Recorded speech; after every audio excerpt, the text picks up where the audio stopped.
Good evening. The meeting is now convened at 5:33 p.m. I would like to ask everyone to please silence all cell phones. A quorum of the board members is present in the board auditorium, and they are from my right on the platform: Cassandra Ozanne Bandy, Michelle Cruz Arnold, Jeanette Garza Lindner, Angela Lamont Flowers, me, Audrey Mominai, Rick Campo, Rolando Martinez, Paula Mendoza, and Adam Ravon. If there are any elected officials in the audience this evening, please stand and be recognized.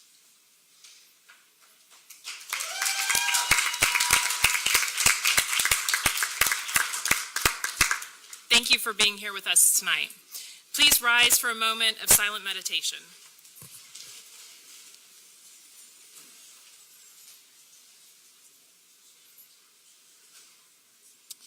Please remain standing for the Pledge of Allegiance and the pledge to the Texas flag. I pledge allegiance to the flag of the United States of America and to the republic for which it stands, one nation, under God, indivisible, with liberty and justice for all. Honor the Texas flag. I pledge allegiance to thee, Texas, one state, one and indivisible. Thank you.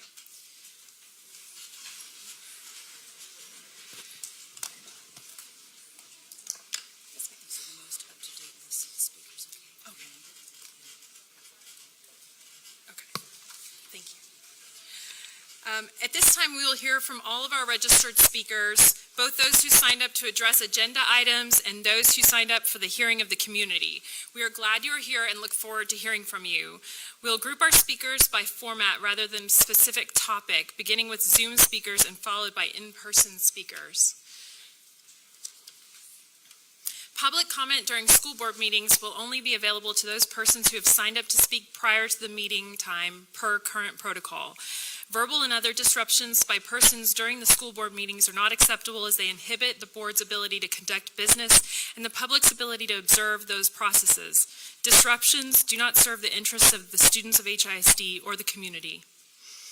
Persons who participate in such behavior will be given one warning, and if the disruptive behavior is repeated, they will be asked to leave the meeting.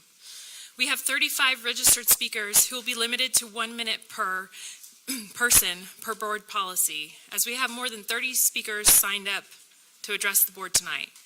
We ask that you stay on topic and refrain from naming individuals, especially students, as their identity is protected under the law, but you may name your own child.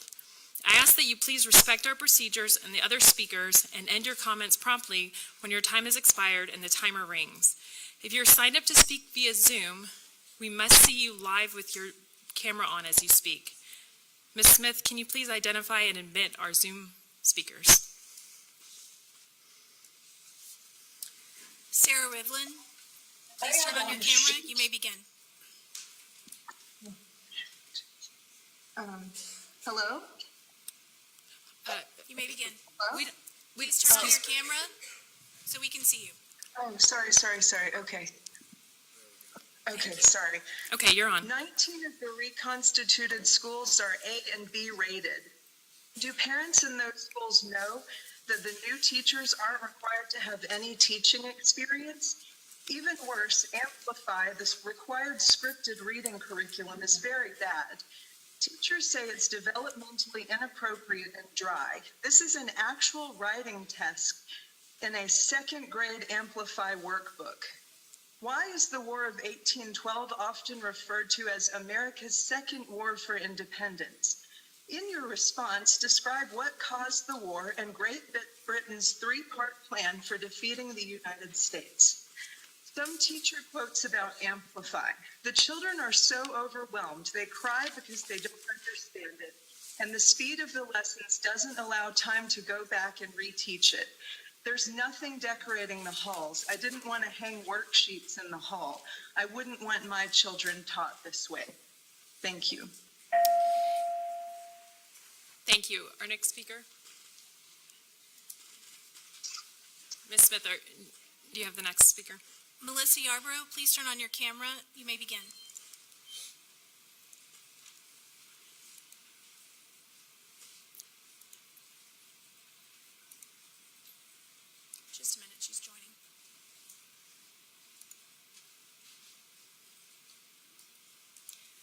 Melissa Yarbrough, please turn on your camera. You may begin.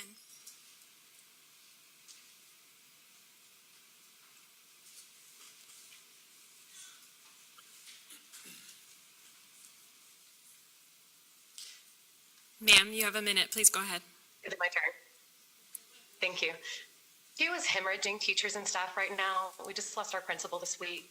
Mr. Miles says the changes will attract the best teachers, but they are really scaring them away. They're removing our teachers and staff. You have already reached your goal, destroying our individual school community and identity so that you can copy and paste your charter model there. Our school garden, STEAM projects, Girls on the Run Club, and much more are all shriveling up with the removal of the teachers that supported them. Mr. Miles called critics of the NES fearful because the plan is new. First of all, we want to be heard, not patronized, please. Secondly, it's actually not all new. A lot of it is just sending us backwards, back to ESL instead of dual language, back to electives not being important enough to have certified teachers, basing everything on test scores, and assuming it's the teacher's fault when research has shown for years that test scores correlate to students' race and socioeconomic status, which proves, by the way, that students need more resources and support, not to lose the teachers who care about them. The NES is not a new bold plan. It's full of antiquated ideas that are sending our schools backwards. Thank you, ma'am.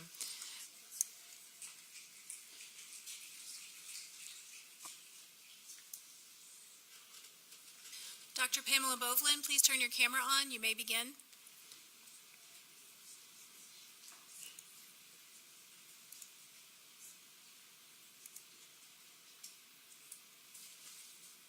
You may begin. Ma'am, please go ahead. You have 1 minute.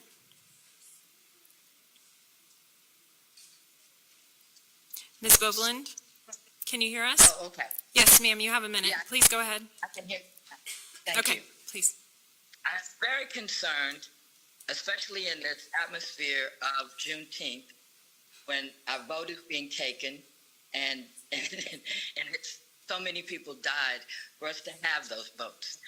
Hattie Mae White had to endure years of racial slurs and attacks. But more specifically to the agenda item, please do not allow the watering down of magnet programs. That's all he wants to do, is water it down. And so while other schools will maintain their quality magnet programs, the 28 schools that he's decided needs his help, which most of them do not, because all of them are Bs, then it is imperative that you not do this.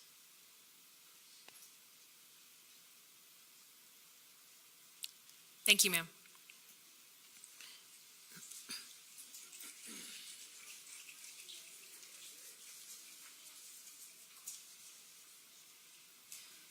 Sister Mama Sonia, please turn your camera on. You may begin.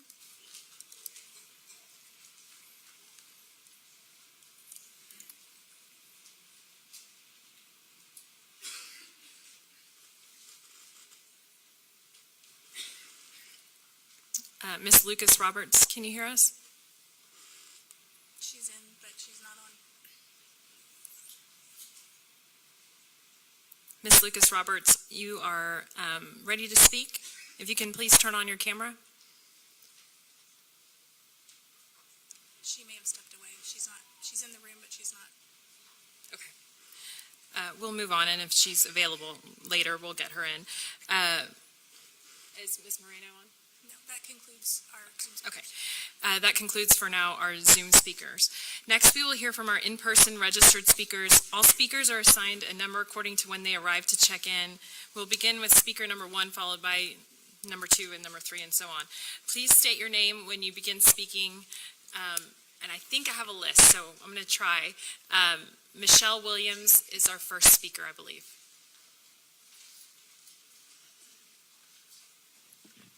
Ms. Williams, thank you. You have a minute. Thank you.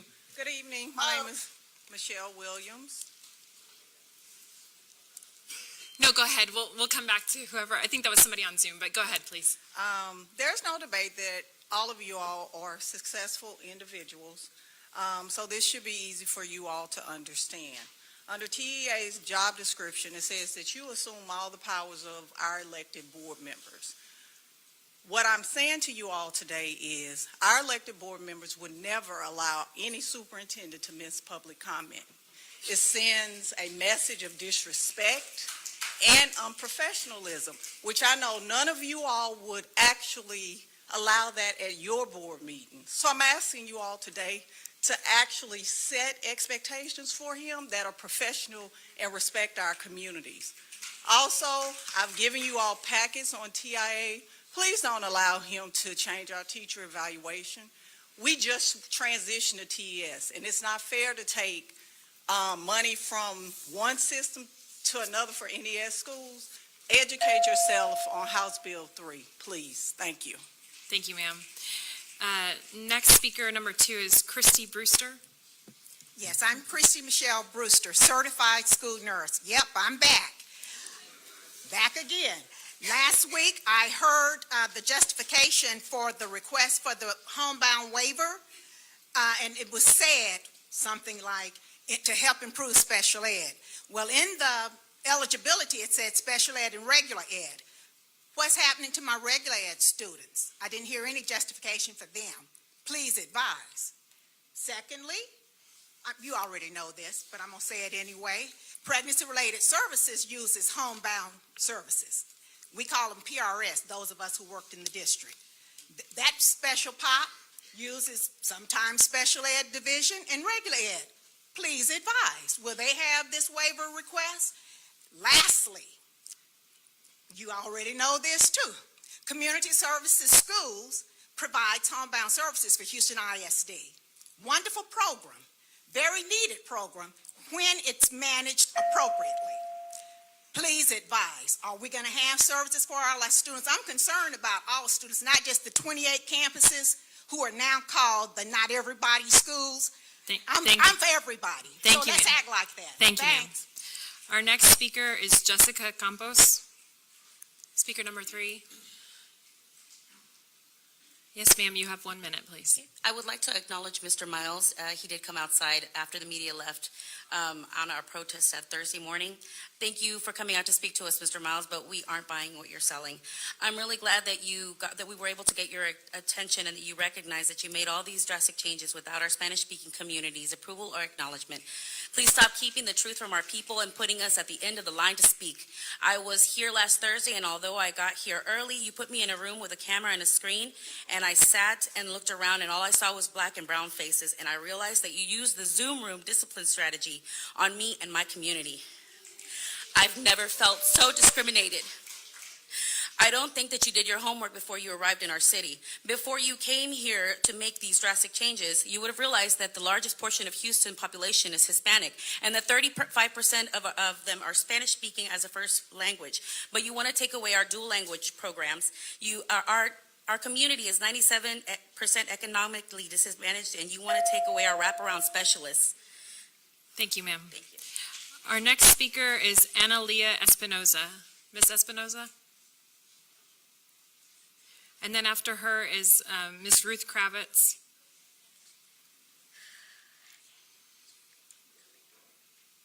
Hello, my name is Analia, and I would like to speak on behalf of the next generation. You taking our schools because they seem unfit to your eyes despite the hard work and effort put into them truly makes me believe that you see us as nothing but black and brown schools in a not-so-wealthy community.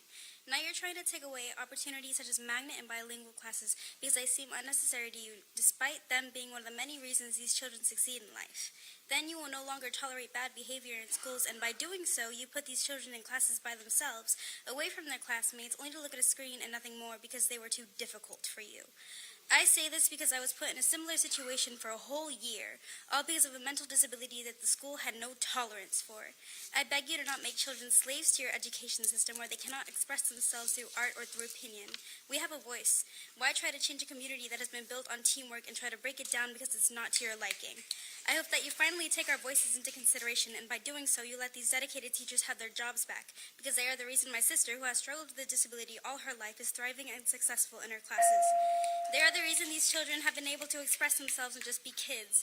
We've gone through so much painful change through these past years, especially with COVID, especially as a small community, so please do not take what we have built together away. Thank you, ma'am.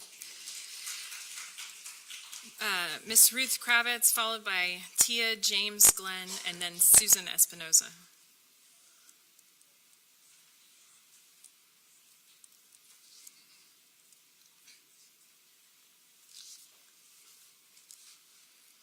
Ms. Kravitz, you have 1 minute.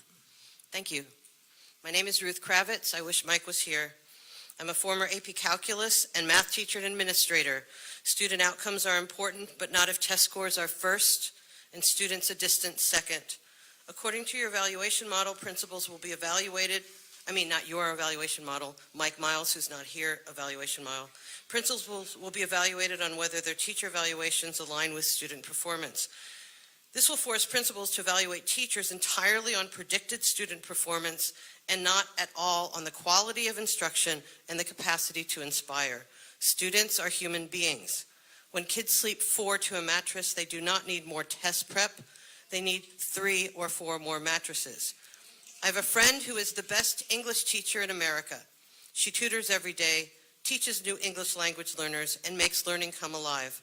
When her students experience homelessness, hurricanes, and shootings, her scores do not always shine. At one of your NES schools, her principal would have to evaluate her harshly based on predicted test scores. This is wrong at every level. Thank you very much. Thank you, ma'am. Our next speaker is Tia James Glenn.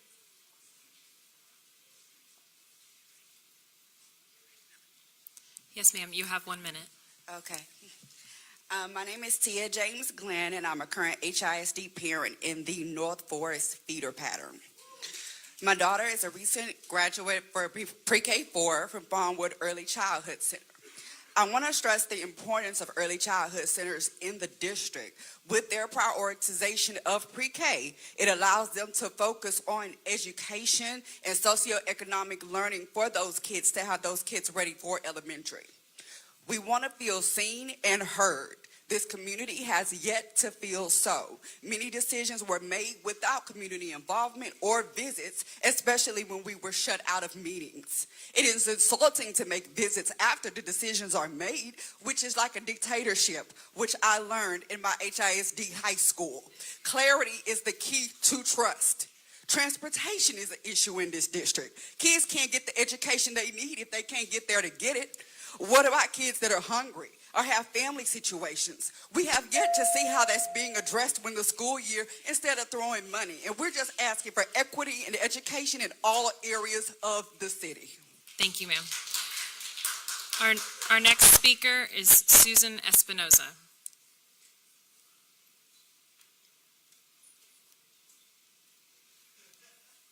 After Ms. Espinoza will be Courtney Revels and then Sam Smith. Ms. Espinoza, you have 1 minute.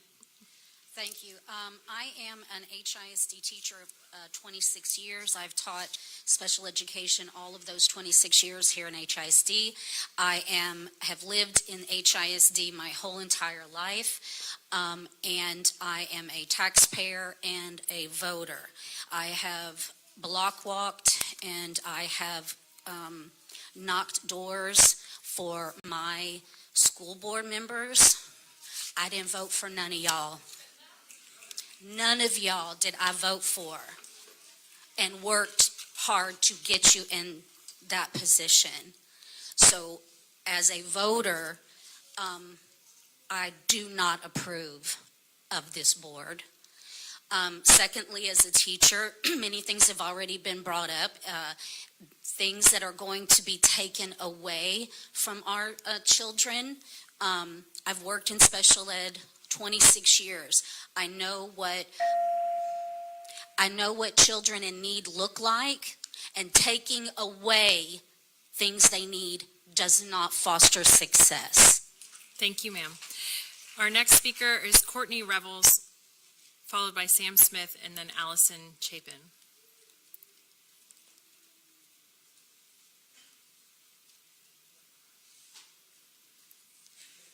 Ms. Revels, you have 1 minute. Thank you. My name is Courtney Revels. Hey, y'all. I live in the North Forest area, like the other young lady, the Not Everybody Schools area. And I was just wanting to speak on not to approve the the remote learning, because we've suspended so much board policy as of already, this could have some unintended consequences. So suspending another policy is just not something we're in line with. Like someone said earlier, these are not decisions that our elected board would be making, and our superintendent at least faced the fire before. He had the same group of people having the same issues with our schools, just not being invested in by the state. It's always been a state issue. We deal with recapture. That means they take our money. We can afford to pay our teachers, but they're taking our money and putting it back into state revenue. So yeah, don't approve that. No more suspending board policies. Thank you. Thank you, ma'am. Mr. Smith, followed by Ms. Chapin, and followed by Erica Washington Phillip. Mr. Smith, thank you. You have a minute. Good afternoon. I see Mike Ford not here today again. My question is, for the 29 schools that's in my area on the north side, y'all taking the programs out that help the kids. So my question is for you board members, when you going to grow some balls and tell Mike Miles no? Because our kids, I live in, our kids are underserved. Kids don't have meals at home, their lights is off, they're sleeping on the floor, and mom and dad in jail are brother raising their kids. I'm asking you board members today, grow some balls and tell Mike Miles no. Thank you. Our next speaker is Ms. Chapin, followed by Erica Washington Phillip, and then Norma Thomas. Good evening. My name is Allison Chapin, and I'm a teacher in HISD and a member of HFT Local 2415. I wish to address the board this evening concerning several items on the agenda. Item number 1, the budget shouldn't be approved because of the loss of wraparound services and other campus-level roles that directly service student needs, mental, physical, and educational. I find it odd that there's $2.6 million being put into instructional and school leadership, but there's only one, I'm so sorry, I got my numbers mixed up.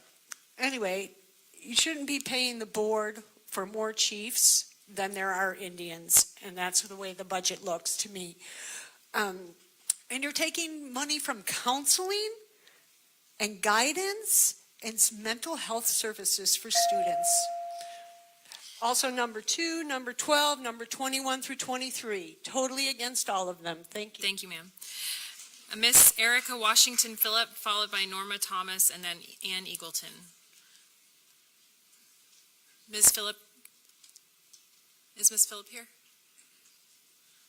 Miss Erica Washington Phillip? No. Miss Norma Thomas? Yes, ma'am. Thank you. You have a minute.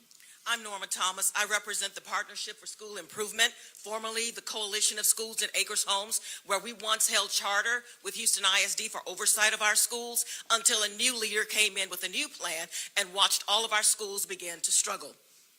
I will forward information to you about our organization so that you have it before you visit Acres Homes next week.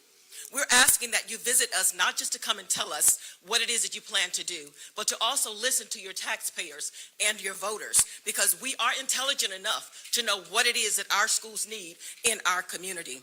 We do have questions, and we hope that you will make time to answer those questions. For example, number 1, why is Highland Heights on the NES list?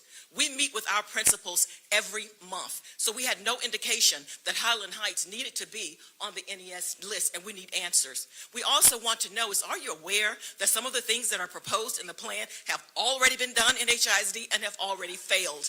We would like answers. So we hope that you would come to Acres Homes with answers, and please make sure Mr. Miles is present and on time. Thank you. Thank you, ma'am. Our next speaker is Ann Eagleton, followed by James Wooten, and then Hector Morales. I think it's Mr. Morales. Ann Eagleton? Hi. Yes, ma'am. You have a minute. I'm very concerned with the way the meeting went last week. It was supposed to be a budget meeting. The CFO spoke for 8 minutes. Mike Miles spoke for over 2 hours. I still don't have a clue what you're passing. It's like you borrowed a page from Nancy Pelosi of you have to approve it so we can know what's in it. That is not appropriate. That is not transparency. I'd also like to talk about that setup last week.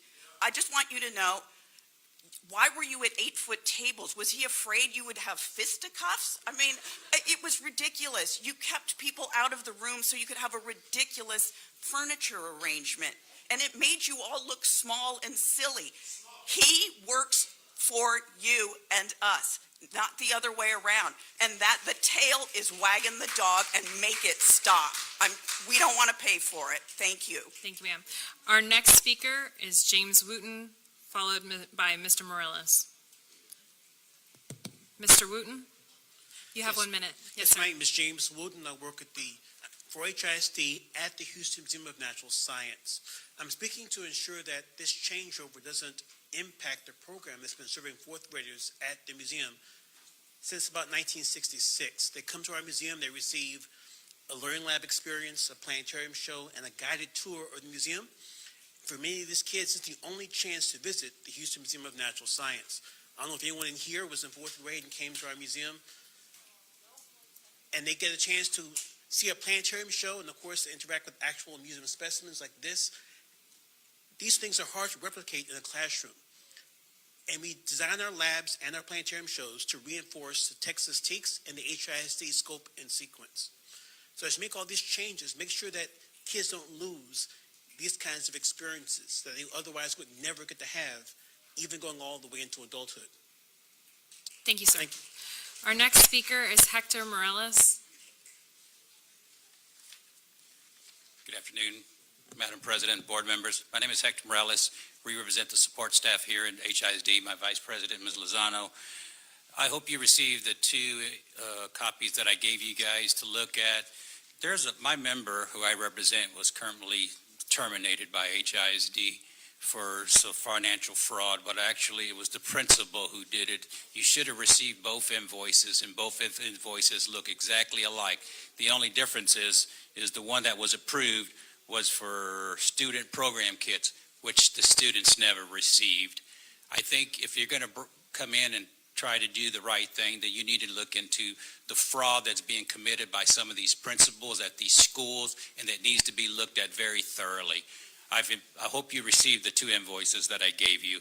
The difference is one says student program kits, and the other one says stuffed wing meals, including 3 wings, fries, and a drink. Thank you, sir. Our next speaker is Selena Manzano, followed by Elizabeth Ortiz, and then Stefan Hester. Ms. Manzano? And is Ms. Manzano going to She have... will need an interpreter, so Okay. I'll interpret for her. Okay. Buenas tardes, mi nombre es Celina Manzano. Good afternoon, my name is Selena Manzano. Soy una madre de la escuela Pew Elementary. I'm a mother from the Pugh Elementary School. Quisiera que este mensaje no se distorsione I wish that this message is not distorted, y los hispanos tengamos un poco más de atención. and that Hispanics have a little bit more of an attention. A nuestras escuelas nos están quitando a nuestros maestros, a nuestros directores y al personal de la oficina. They are removing teachers, principals, and office personnel from our schools. Por favor, ya no nos quiten el programa bilingüe, Please las do not clases de arte, las bibliotecas, entre otras. Please do not remove our bilingual program, our art, our library, amongst other things. Necesitamos a nuestros maestros, a nuestra familia Pew. We need our teachers, we need our Pugh family. Díganme, ¿cómo le explicamos a nuestros niños que todo su personal será distinto? Please tell me how we're going to explain to our children that their personnel is going to be completely different. Que ya no serán las mismas caras conocidas que los reciban todas las mañanas. That it will not be the same face that they know that will receive them every morning. Queremos salvar a nuestros maestros. Por favor, escuchen nuestra voz hispana. We want to save our teachers. Please hear our Hispanic voice. Gracias. Thank you. Our next speaker is Elizabeth Ortiz. Ms. Ortiz, you have 1 minute. My name is Julia Ortiz, and I'm a 6th grader in HISD. Thanks to my teachers, librarians, dual language, and magnet programs, I'm able to communicate and read in 3 different languages: Espanol, El Arabiya, and English. This week, I read Good Reason Houston's report on HISD. What I found the most interesting was the chart showing us kids as market share for charters. This is basically equating us to candy bars sold at the gas station. By the way, I do not like being called market share. What I also don't like is being equivalent to a STAR test results. About STAR, I really don't like how you made our teachers scripted and pushed us onto computers instead of face-to-face. Every child deserves to learn from kind, caring teachers, librarians, and nurses, and for you to trust them. Thank you.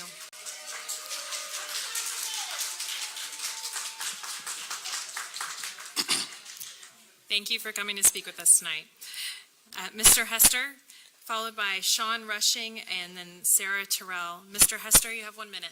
I'm here to address Mr. Floyd, Mike Miles, the man that cowardly didn't show up today until after everybody's done speaking. Mike Miles, your real name is Floyd, a black man's name that you don't carry and you're ashamed of carrying, so you use Mike. When studying history, Floyd, don't you know that slave masters used half-breeds to carry out their plans? Not saying that mixed blacks aren't black, because some of our strongest leaders were mixed, but there were others like you who were appointed by his master to destroy and divide the slaves, which in this case, the poor and underprivileged kids of my community of Cashmere Gardens and Fifth Ward. You will not fool us with your military awards and diplomacy, because the military has never served my people. It has only served the white man's agenda of colonization of the world. Now I'm asking you, Floyd, please step down, because Fifth Ward won't. And as well as all you people sitting up at these front desks, they just put you here as a distraction as well. You guys serve no purpose sitting up there. Y'all just sitting here so y'all can separate yourself from the people. Ms. Rushing, followed by Sarah Terrell, and then Kendra Yarbrough Camarena. Ms. Rushing? Good evening. Thank you. My name is Sean Rushing, and I want to let you all know I know what the hospital model is. I worked at MD Anderson for 28 years, and one thing that you're missing when you choose to change things is you're missing service excellence. You're missing the facts that you need to engage all stakeholders. The stakeholders are not just the children, they're not just the adults, they're not just you all, they're not just the superintendent, they're all of us. Also, I would like to just share with you some of my concerns, because as one who has demanded that my children receive a free, appropriate public education and one who tried charter schools, I ask that you realign your thoughts. Respect and empower the fact that we choose HISD. For many years, many of us have worked to ensure the children of our communities have access to more than our children had.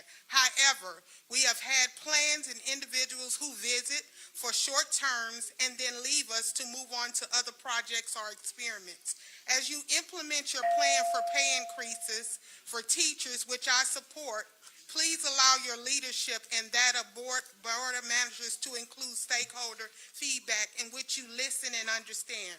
Remember, when you are gone, we will still be here because we live here and we strive for our children to be educated in HISD. Thank you, ma'am. Our children are resilient and will adapt. Yet again, let's move forward together, because we are Team HISD and nothing less. The noise is our voice, loud yet proud, and present to represent every student who chooses HISD. Ms. Rushing, thank you. Our next speaker is Sarah Terrell, followed by Kendra Yarbrough Camarena, and then Vera Moore. Yes, ma'am. Run it like a business, but when that business product is children, you don't say that part out loud. But it's simple. We're going to slash magnet programs to save money for the vaunted teacher pay raises. We're going to use 1099 contractors instead of real teachers. So let me tell you what I saw on the internet of what dyad looks like.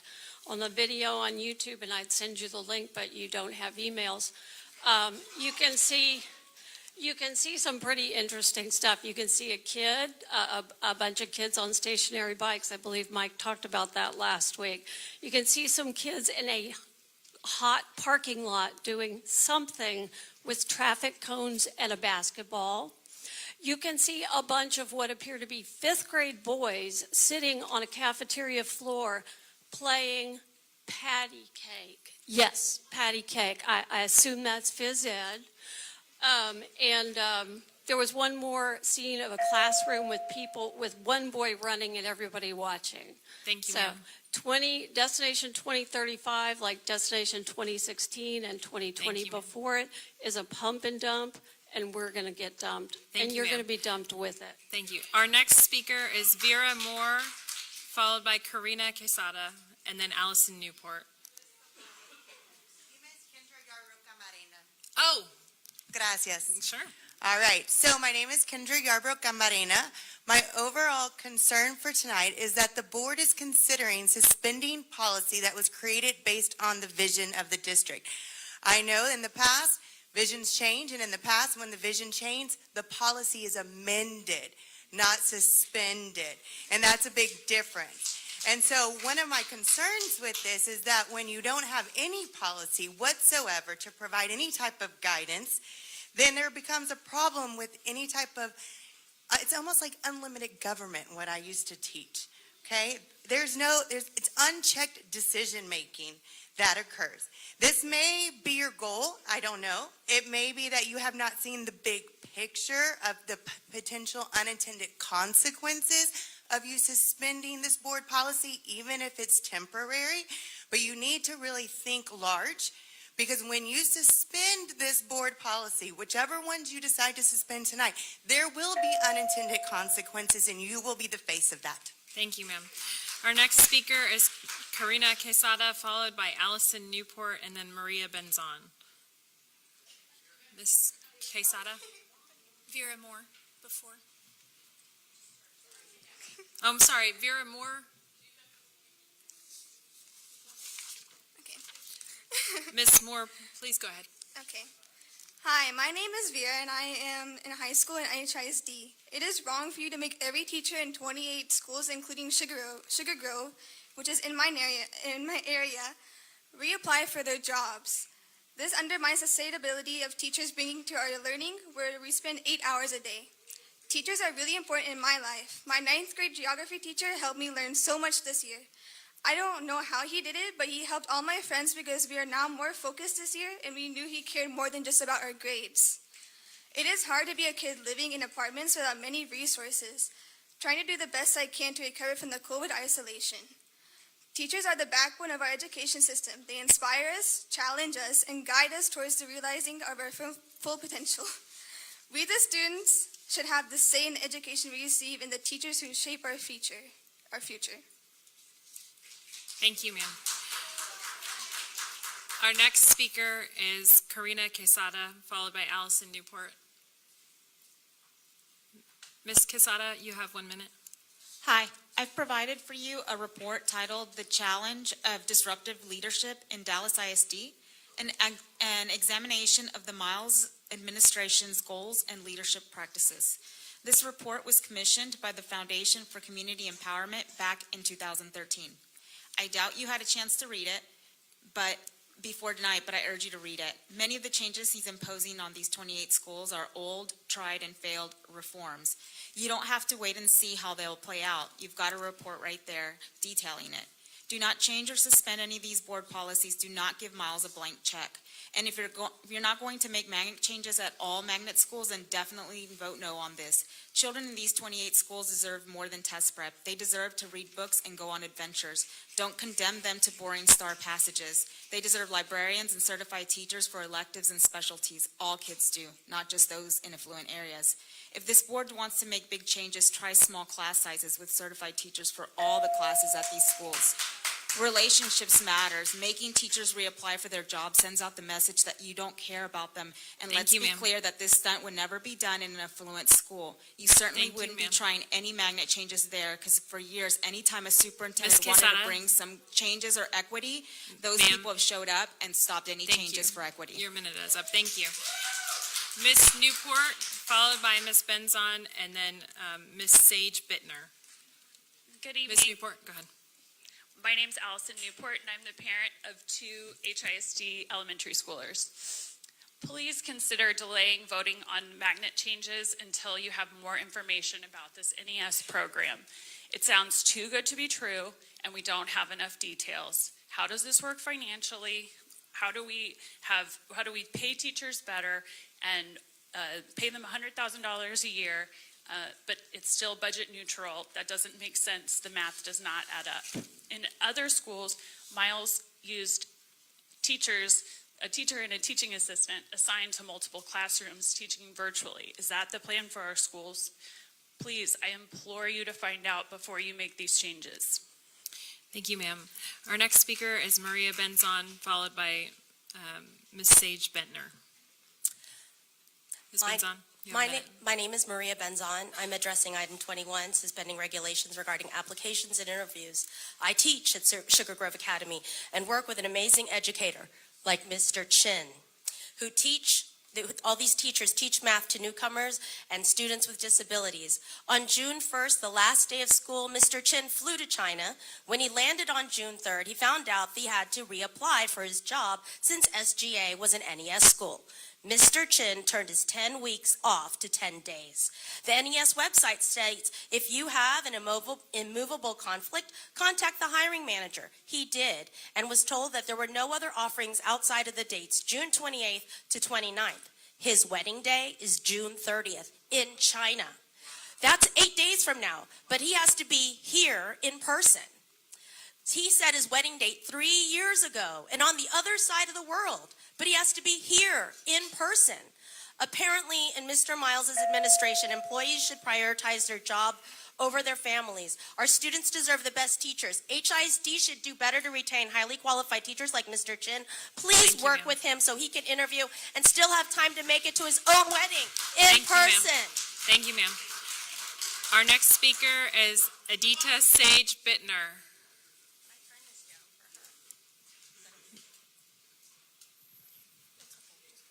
Ms. Sage Bittner. Hi, my name is Adita Sage Bittner, and I'm a fourth grader at Conda Elementary. I love my teachers, and I love to go to the library where the librarian reads interesting books to us. I like learning about math and science, too. When I'm older, I want to volunteer at a doggy daycare. I'm here because of items 22 and 23, plans to evaluate teachers and principals. I understand that you are super focused on test scores, but please listen. I am more than a test score. My friends and I are more than our test scores.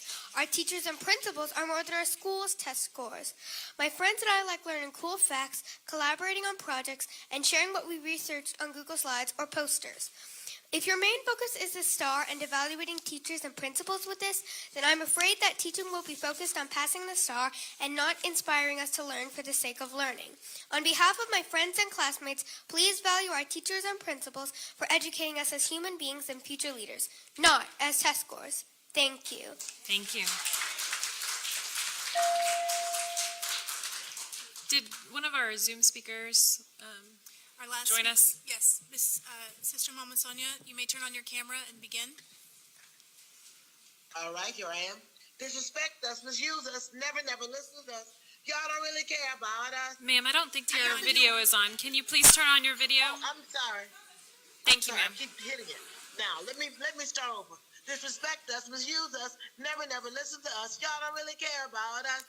I come here to again say that this takeover and your alleged service is a sham. You are illegal. You are the epitome of taxation without representation. You are puppets. We have no way to contact you via email, no phone, unless the HISD website has recently been updated. Do any of you all even live in our black and brown communities? Miles, where are you? I wish I made over $1,200 a day and not have to show up for work. This takeover, and you are a travesty, and all you ought to be ashamed of yourselves for denigrating our scholars, teachers, administrators, schools, and support personnel. And last week, having an awesome young man arrested for just trying to come to a meeting, restricting access to a board meeting. Shame, shame, shame on you fascist demagogues. Disrespect you, violate us, ignore us, refuse to listen to us. Y'all don't really care about us. Bye. Thank you, ma'am. Thank you, ma'am. Thank you to everyone who spoke tonight. Sir, in the white suit, this is a warning to you. Please do not interrupt or disrupt this meeting, or we'll have to ask you to leave. Thank you to everyone who spoke tonight, especially our students, for being here tonight with us. Our next item on the agenda is that Mr. Superintendent Miles has a presentation regarding Destination 2035, which he spoke about at our last meeting, but which he will, I think we're going to have a video, is that right? Mr. Miles?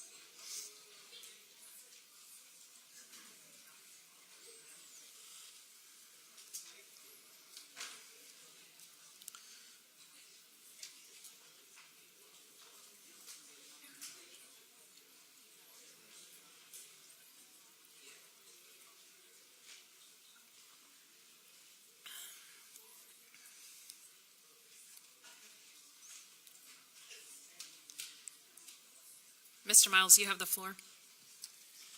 Madam President, members of the board, thank you for giving me some time to talk about Destination 2035. The board has had some information about it, but I want to give a lot more detail tonight and go through this PowerPoint and then take your questions. I think I'll stop every once in a while so that we don't have all the questions at the end. And give you an opportunity to respond to various parts of this. So the first thing to say is that there are a lot of good things happening in HISD. There are several good schools. We have schools that are getting some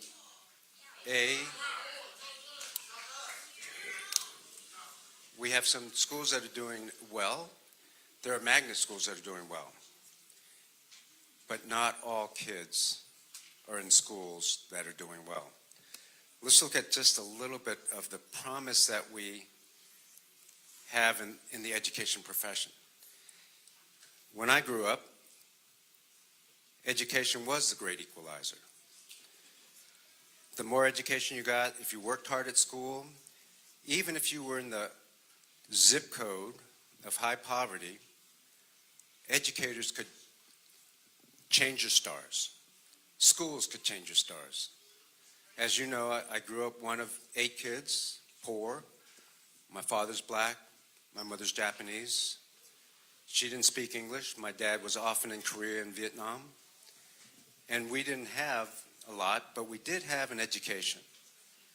And I got lucky because educators helped me. And I've always been grateful to them. But the promise of education being the great equalizer has largely been broken.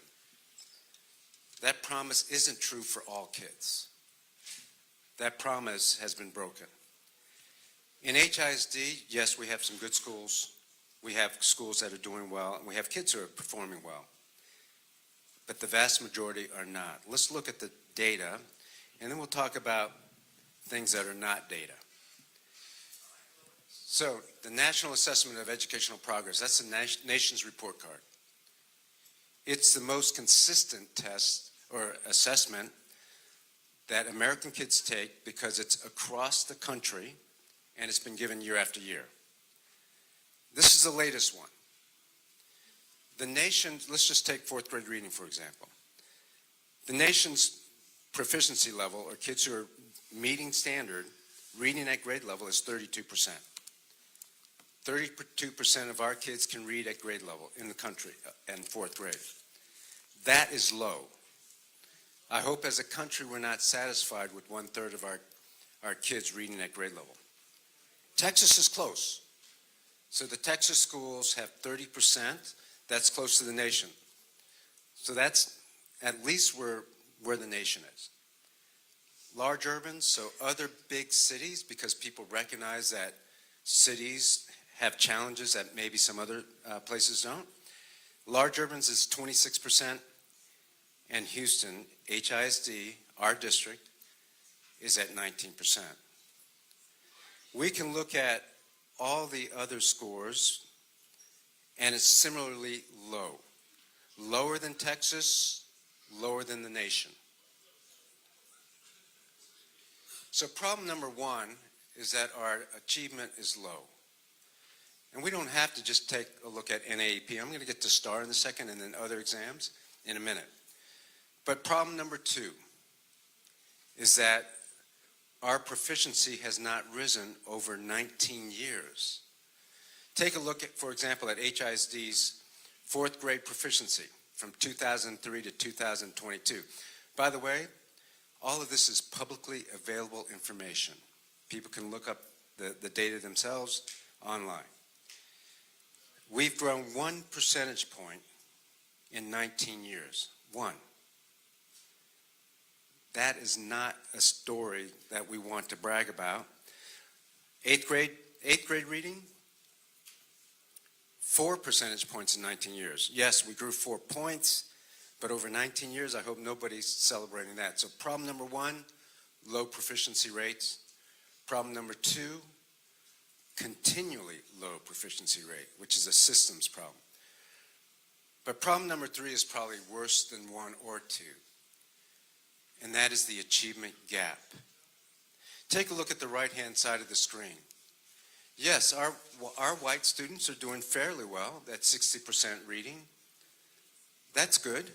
That's comparable to the rest of the nation and to the Texas schools. But black students are reading at 11% proficiency. Hispanic students at 14% proficiency. The gap is too large. It's 49% for African Americans. It's 46% for Hispanic students. In HISD, these are kids in HISD that are compared to each other. This is publicly available too. And I hope, well, we can look at more data. This is math. The gap is even worse. Problem number 1, low proficiency. Problem number 2, unable to improve the proficiency over time. Problem number 3, which I think is an equity issue, is the gap is too big. So some people ask about the NES schools, for example. These are the STAR scores. Maybe we don't want to talk a lot about STAR, so let's just talk a little bit about it. NES schools on average for the 4th grade reading is lower than HISD, which I already told you was low. 4th grade math, 33 compared to 41 for HISD. Middle school, it's worse. 22% of the math students, 8th grade math students in the NES schools are proficient or above. And then it gets worse in high school. 15% of our high school kids in Kashmir, North Forest, and Wheatley are doing algebra at the proficient level or higher. 15. So if you look at these 3 slides real quickly, one thing you notice is that the proficiency gets worse as they get older, which means that this is a feeder pattern problem. You can't just address one school, a high school with 15% math, and think you're going to solve that problem without addressing the education of the middle schoolers who are feeding into the high school. But let's forget all the data. Forget the STAR scores, forget NAEP, and I want to ask you and the community and everybody on staff, can the kids read? So forget the scores. Let's ask the question, can the kids read? And the kids on average are not reading well. So look at the STAR scores, right? The accountability. There are accountability scores of schools in NES that have a B. And then the kids are reading at a 20% proficiency rate, 7th grade. 20%. So it's important to look at the accountability scores. It's important to look at the other scores. Most important is, can they read, do math, and do they have the competencies to be prepared for year 2035? That's the question. And the answer is, we're not reading well. Now, some people want to say that the kids are doing well. Some kids are, no question. We are a tale of two districts. One where kids are doing fine, where the magnet schools, many magnet schools are doing fine, and where this group is not doing fine. And yes, it's an equity issue, but first we got to face the brutal facts. If we think we're doing well academically, then everything you're going to try to do and I'm going to try to do will be seen as for naught. But the facts are the facts. Our kids deserve better than what they're getting. But there's a fourth problem. A fourth problem that hopefully the board, because of your vision, is also going to address. Even if our kids could read at the proficient level, even if all of them could, we still have a problem. And that is the world has moved on. And there are year 2035 competencies that our kids need, like information literacy, problem solving, learning how to learn, working in teams, working with AI, communications. Those are really key things, not just for high schoolers, but also for the kids who are going through the system in 12 years, so that they reach year 2035 ready. Problem number one, low proficiency. Problem number two, inability to move that proficiency rate over 20 years. Problem number three, achievement gap that's way too high and is an equity issue. Problem number four, we're not spending enough time on year 2035 competencies. Our kids won't be ready. So then the question is can it be done? It's not like people haven't been working hard. It's not like there haven't been other superintendents or programs. It's not like there haven't been other school boards working hard to try to solve this problem. The answer is, it is possible, but we have to work differently. I tell you right now, I say in public, I've said this to the staff, to the principals, and the teachers, HISD cannot improve this system, has no chance, zero chance of improving or changing those data or getting kids to read or preparing kids for the year 2035 if we keep doing the same thing. You're going to get a lot of comments over the next year, 2 years, 3 years that we want to protect the same thing here. We're going to protect the same thing there, and that is a recipe for failure.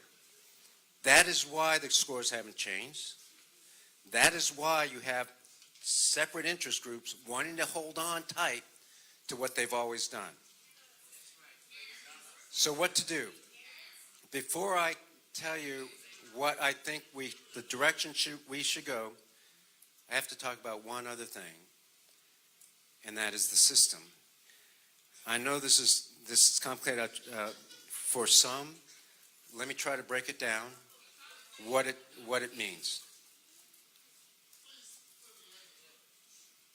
Every system is designed to get the results it's getting. Every organization is designed to get its outcomes. If they want different outcomes, they have to change the system. Right now, HISD has this system that is getting the results it's getting. I'll wait. Are you asking for questions? What's that? Are you asking for questions? No, not yet. Just in 1 minute, though, ma'am. I'm waiting for the disruption. Sir, in the blue jacket, you're disrupting our meeting. If you continue to disrupt, we'll have to ask you to leave. All right, so every system is designed to get the results it's getting. We need a different system. We can't get different results if we don't change things. We can't. There's no way to do that. So we'll get different results if we change the system. It's like trying to change a system by only changing one piece. The biggest problem with urban districts over the last 20 years is that we do incremental piecemeal reform. piece by piece, Band-Aid by Band-Aid. And one of the reasons is because boards and superintendents draw back as soon as there's criticism of one thing they're going to change. So they don't change much. They change one piece that won't insult or embarrass or make angry any part of the community. We, education profession, we leaders in education profession have done this over and over again over the last 20 years. And it hasn't worked. And people are going to try to convince you to do this, and we'll be here again 20 years from now with the same scores. It would be like trying to take a watch and making an Apple Watch by changing one gear. It's like taking Blockbusters and trying to make it a Netflix. There's no way you can change pieces of Blockbusters to make it a Netflix. So here's the vision. Here's the vision for people who want to hear the direction of the district and what we will try to do as a board, as an administrative team. We have to do whole-scale systemic reform, not piecemeal reform, but whole-scale systemic reform. We're going to try to do 150 schools, whole-scale reform, and I'm going to explain what that means in a minute. Not 273, because there are some schools that don't need transformation. There are particular conditions, there are particular areas, context, doesn't require them to change whole scale. But there are enough schools that are struggling, that need additional resources, that needs a different system, a transformative system, that we have to do whole scale reform. 150 of them over the next several years. Let me stop there and take questions related to either the data, the system, and then I'll get into other goals and actions.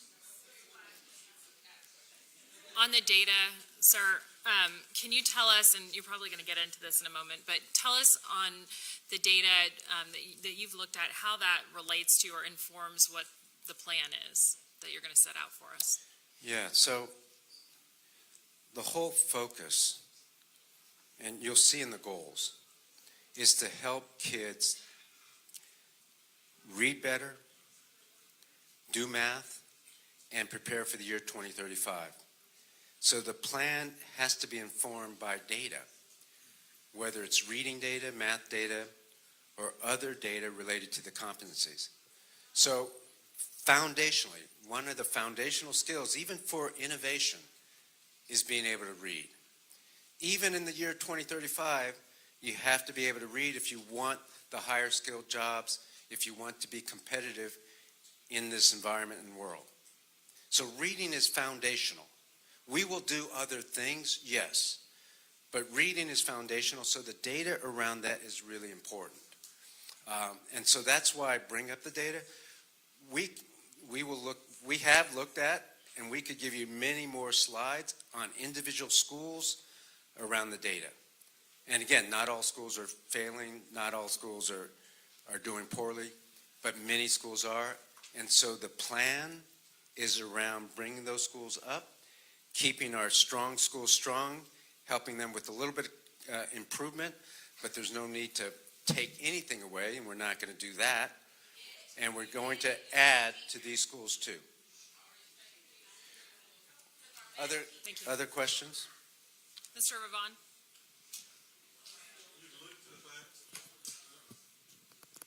You've alluded to the fact that accountability scores don't equate to academic success, and I was wondering if you could expand on that thought.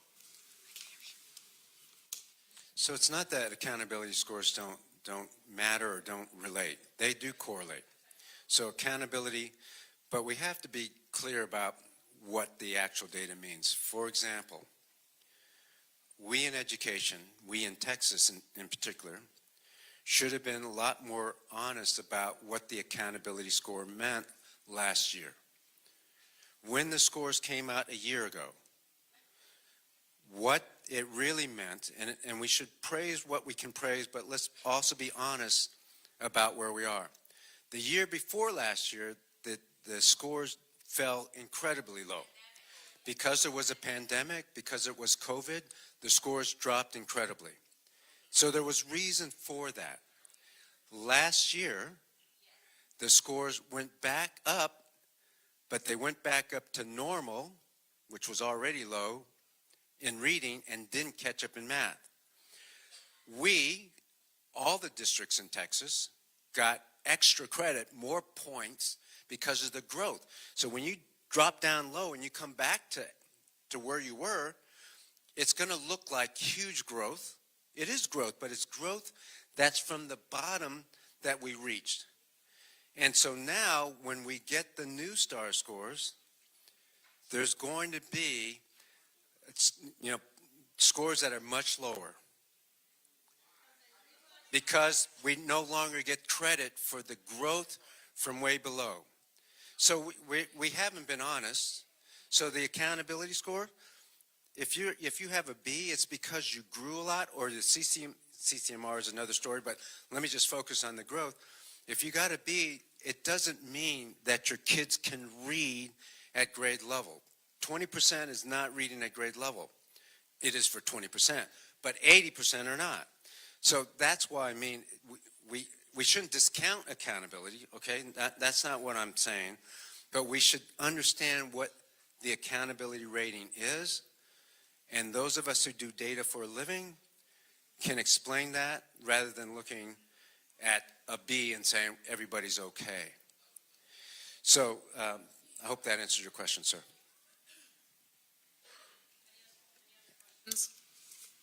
By hand raise, anybody? Any other questions?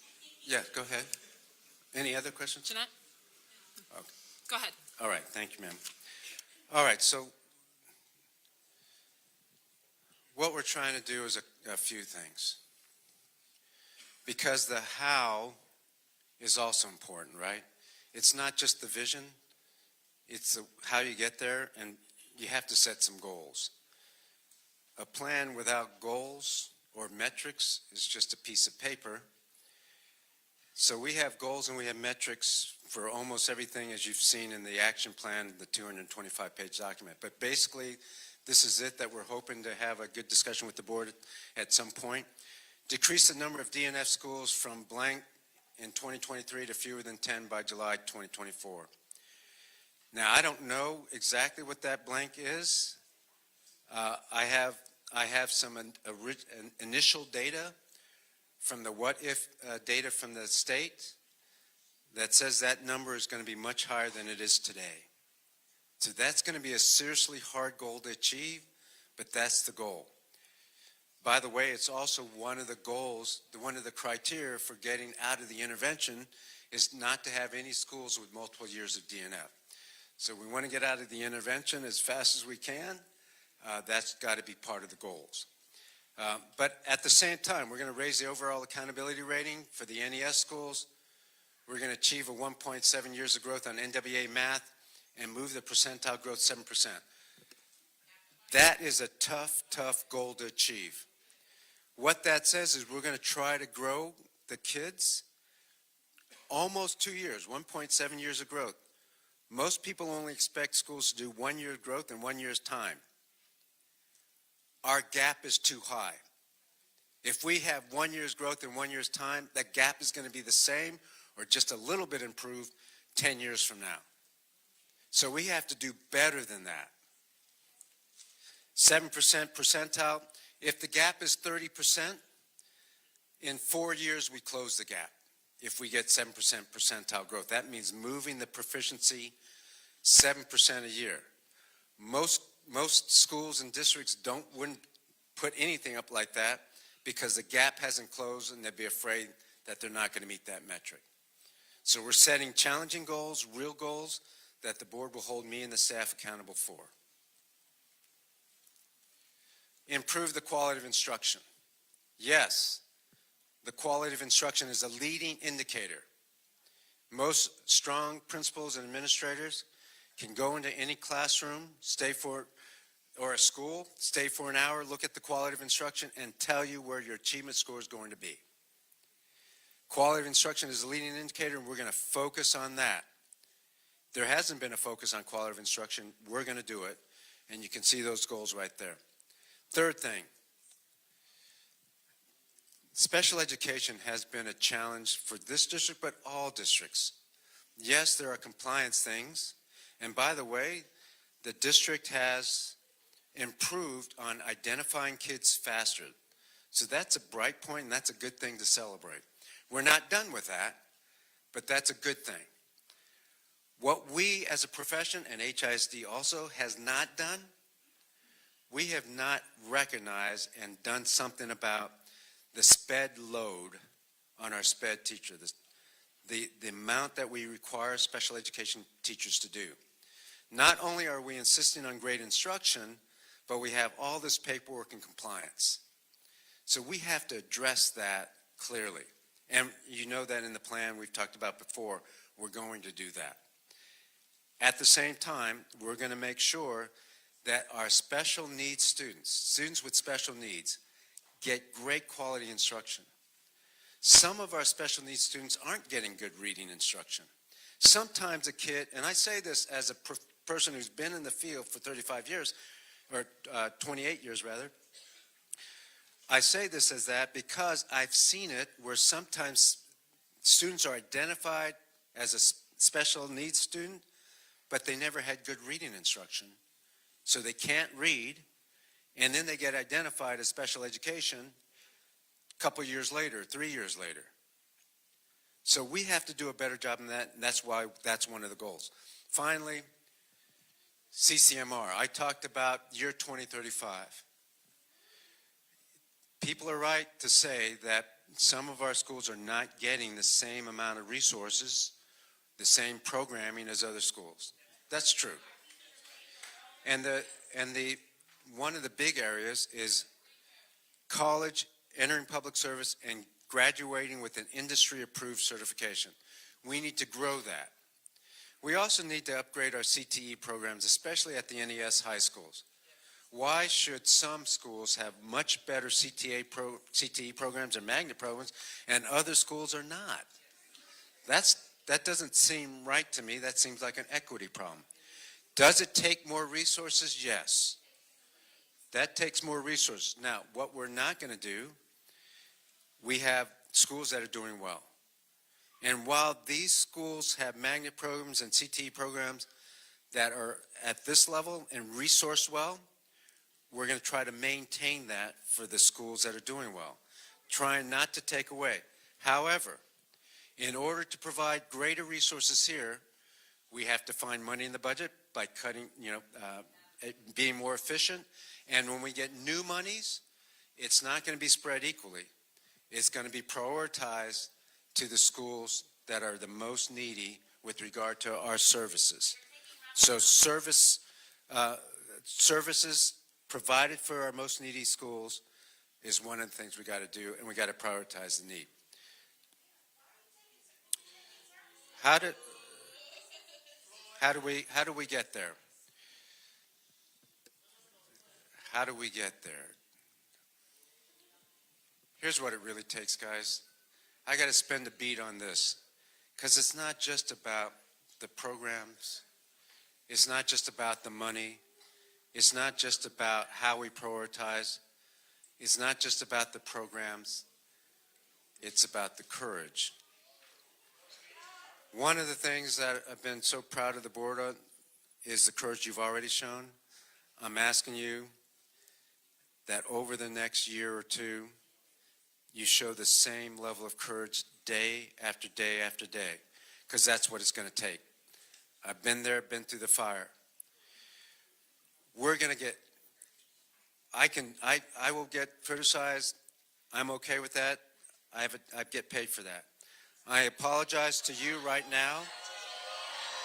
I apologize to you right now because you're going to receive some of that as well. And board, you will receive some things as well as you already have. But let's not make light of the fact that this job is going to require all of our team, all of you, and actually members of the community to have courage to do things differently, to hear things that are not true, and still Ma'am stay in the red course. shirt here in the center, if you'll please keep your comments to yourself and not interrupt what Mr. Miles is trying to say today. If I'm forced to give you another warning, then I'll ask you to leave. Thank you. Thank you. So I think you know what I mean, and it's going to be a years-long process, guys. The reason why schools have not done, or districts have not done what we're going to do is because of this. Not because they don't have the right plan. The second thing is a sense of urgency. We could have waited. There's no question, right? We could have waited, done 60-day or 90-day listening tour. Then we could have gotten 5 or 6 committees together to help put a strategic plan together, and I could bring you a strategic plan in April, right? And that strategic plan would have piecemeal things that don't make nobody angry. We could have done that. And had we done that, our kids would be a year further behind. A year further behind. Because the adults have all the time in the world. I have time. Even Jim Terry has time. But our kids don't have any time.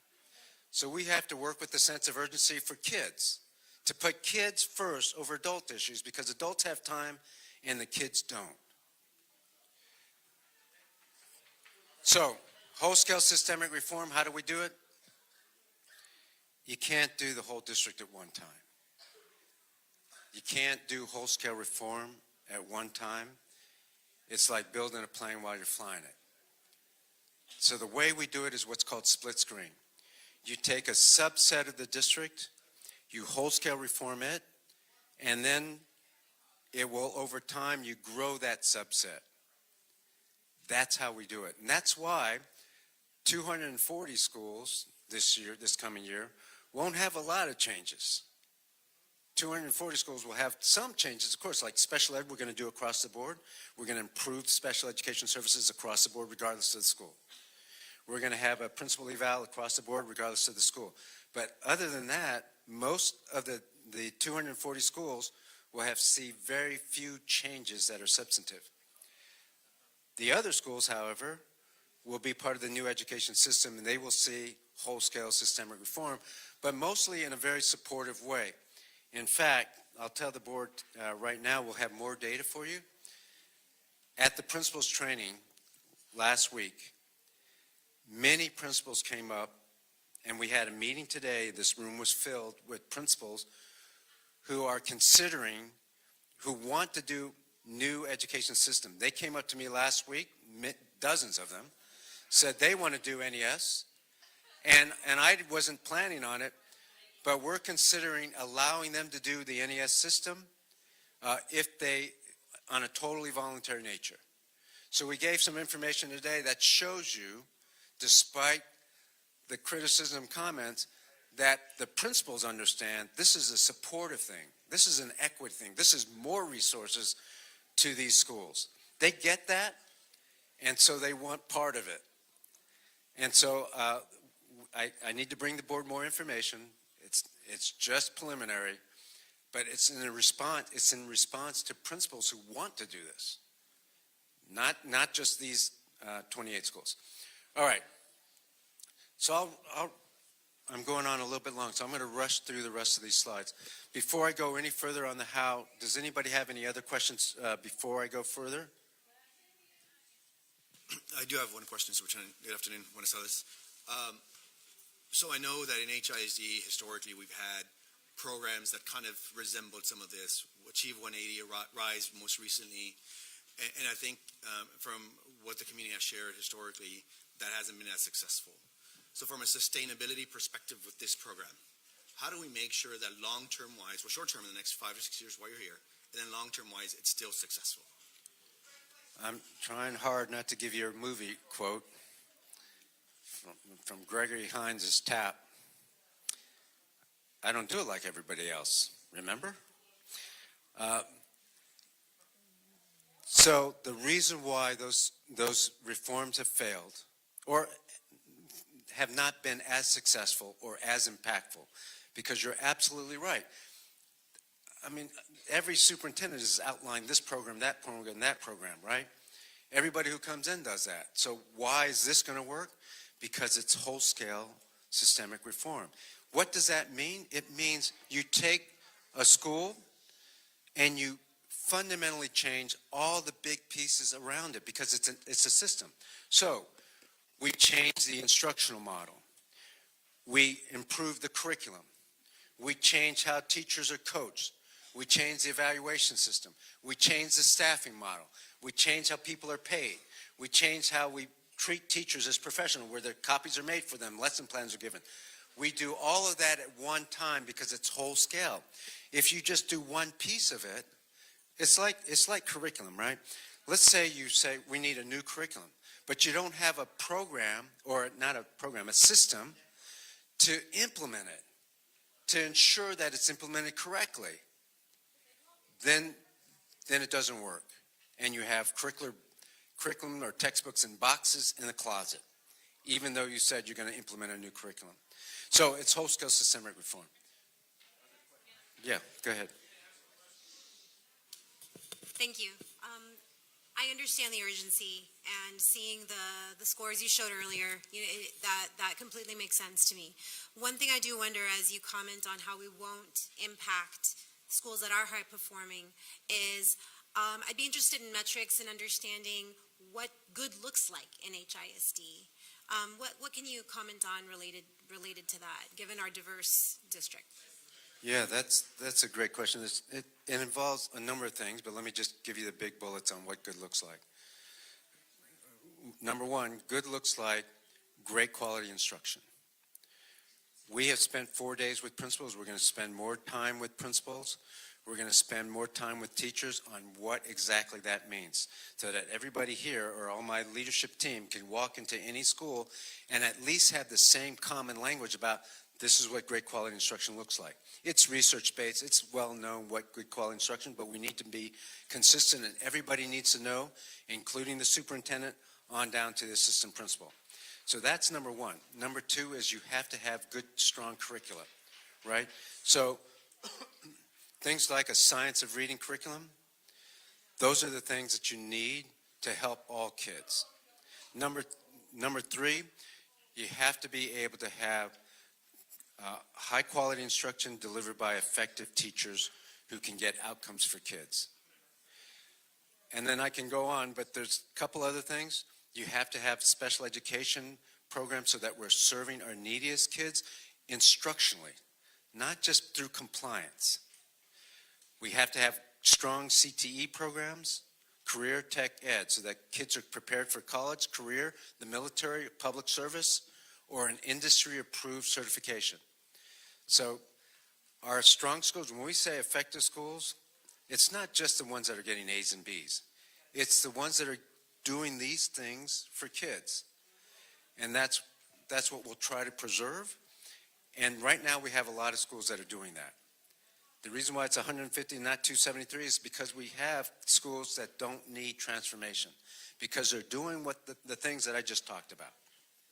Thanks for asking the question.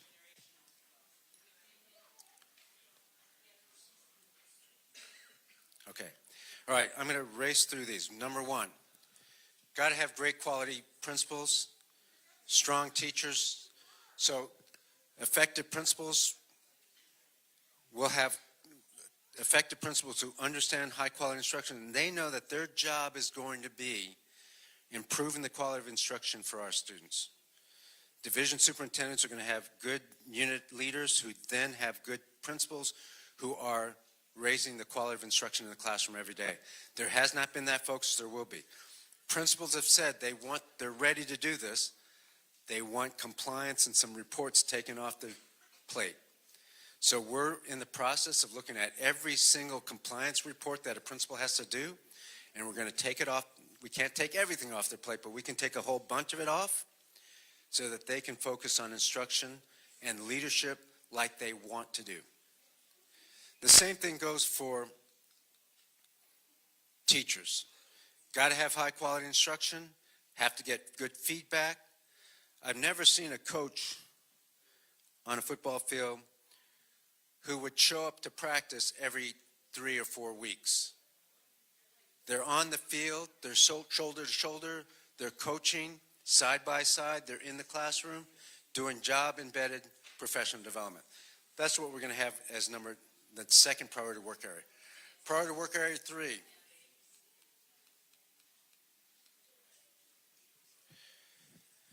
Central office. You all saw at the last budget meeting at the last week that the central office expenditures have risen 61%, while at the same time we lost 27,000 students. That wasn't my slide, that was the last administration slide that they presented to the board in May. But, it's confirmed by us that that's the case. Central office has ballooned and number of students has declined. We want higher salaries. We want to prioritize our resources. We need to cut down the size of central office and make it more efficient. That doesn't mean that people aren't doing a job in central office. All of the people that are in the central office are doing a job. The question is, can we prioritize and make things more efficient and effective so that we push the resources to the classroom, push the resources to the schools? That'll be much more effective, cost less money, and then we can put the money into salaries, into special programs for our most underserved kids.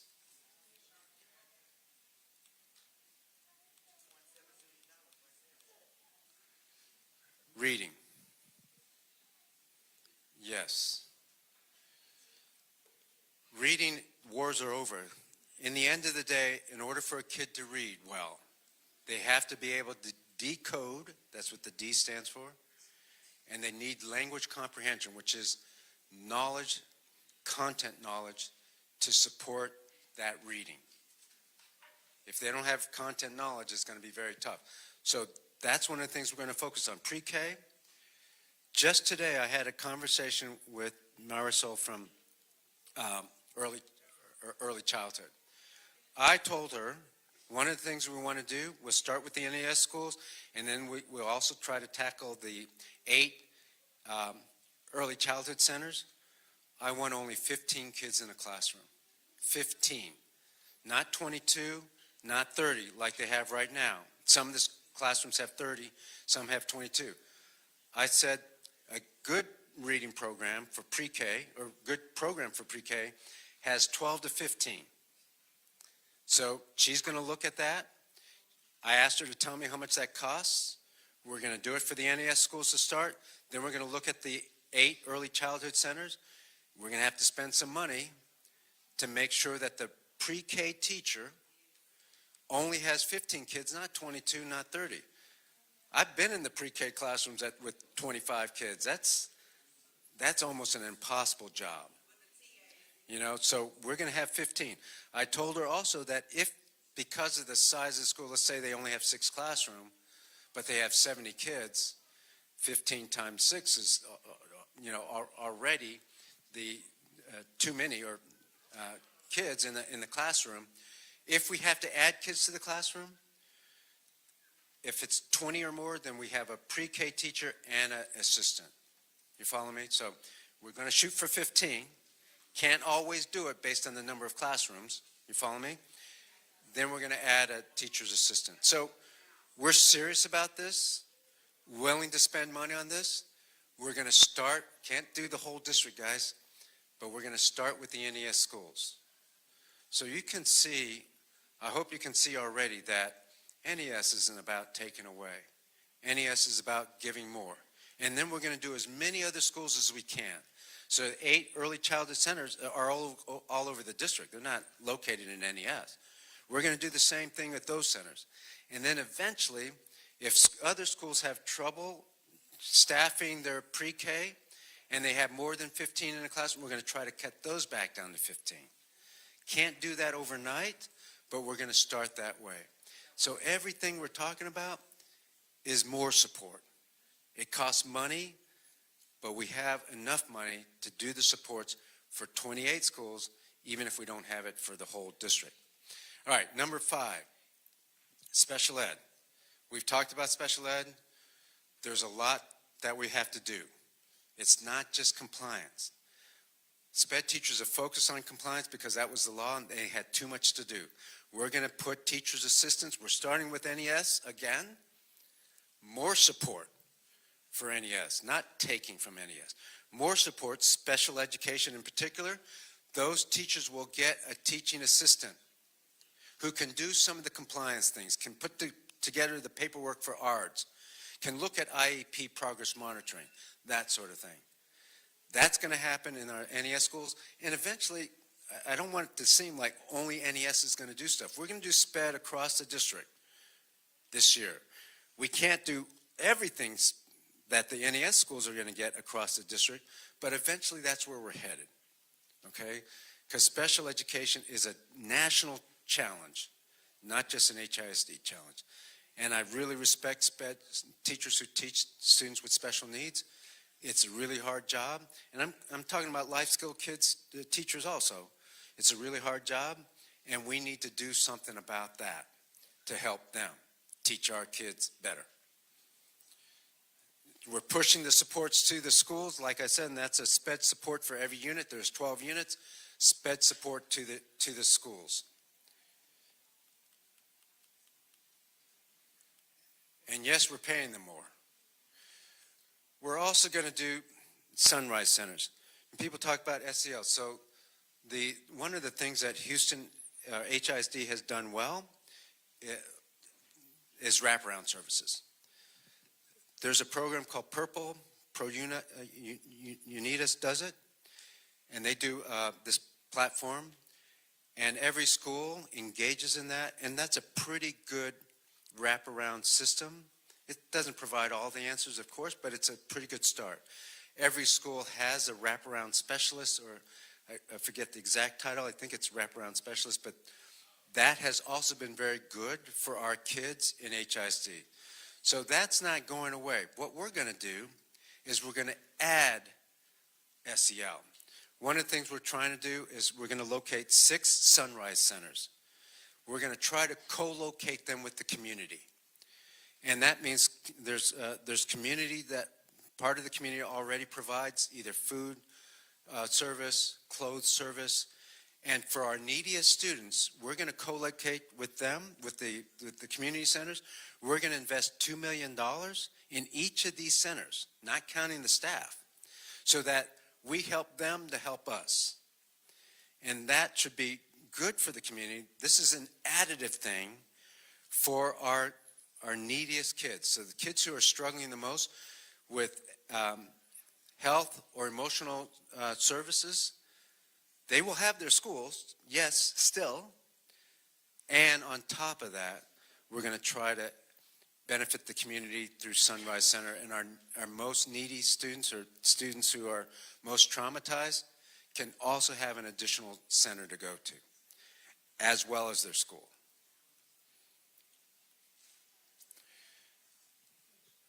This is not a new problem in HISD. Our facilities have some challenges, partly because we haven't passed a bond in a while. And so we need to continue to improve the safety.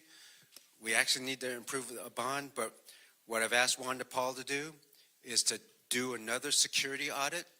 And by the way, the last administration didn't ignore this either. They also did a security audit. They also did TEA's required audit. We're going to update that. We're going to triage that. And so one part of these things that we need we'll pay for this year. The most needy facilities with regard to security, we're going to dip into the fund balance and try to do that this year. And then hopefully the board, you will discuss whether or not we go out for a bond at some point. New education system, I won't spend a lot on this except to say, teachers, there are schools and districts where we have not treated teachers like true professionals. What I mean by that is we have given them so much to do, so many extra things to do, that they can't focus on the main job, which is the quality of instruction in the classroom. And we need to treat them, it's called the hospital model for a reason, because we need to treat them like they're doctors. Only thing is we can't pay them like they're doctors, but we can raise their salaries, right? And what we need to do is make sure that administration, deans, counselors handle the discipline, so teachers can teach undisrupted. We need to provide their lesson plans for them. They can tweak it if they want, but we need to give it to them. We need to give them the PowerPoint, the demonstration of learning, the assignments, the answer keys. We need to make copies for them. This is what we're going to do in the new education system schools, by the way. We're going to make copies for them. Papers, not the demonstration of learning is graded every day by the teacher, but outside of class, any grading that has to be done is done by support personnel. We're going to do 4 periods of duty in a month, so limited duty. That way a teacher in our system will have better work-life balance, right? That's what teachers want. They want to be able to go home at 4:15 and be done. They want to be able at the weekend be done. Now, a lot of teachers are going to do extra work anyway, and that's okay. They're going to stay after school and do after-school tutoring. That's okay, but that's their choice. They're going to get paid a good salary here in the new education system school, which is the way it should be, right? $86,000 average dollar salary, $86,000 average salary for the NES middle schools, plus a $10,000 stipend. That shouldn't be like, oh wow, that's great. That should be, okay, that's normal. That's the way it should be, and we're going to try to get there eventually in HISD across the board. We don't have enough money to do everything. We got to start somewhere. Teachers want that.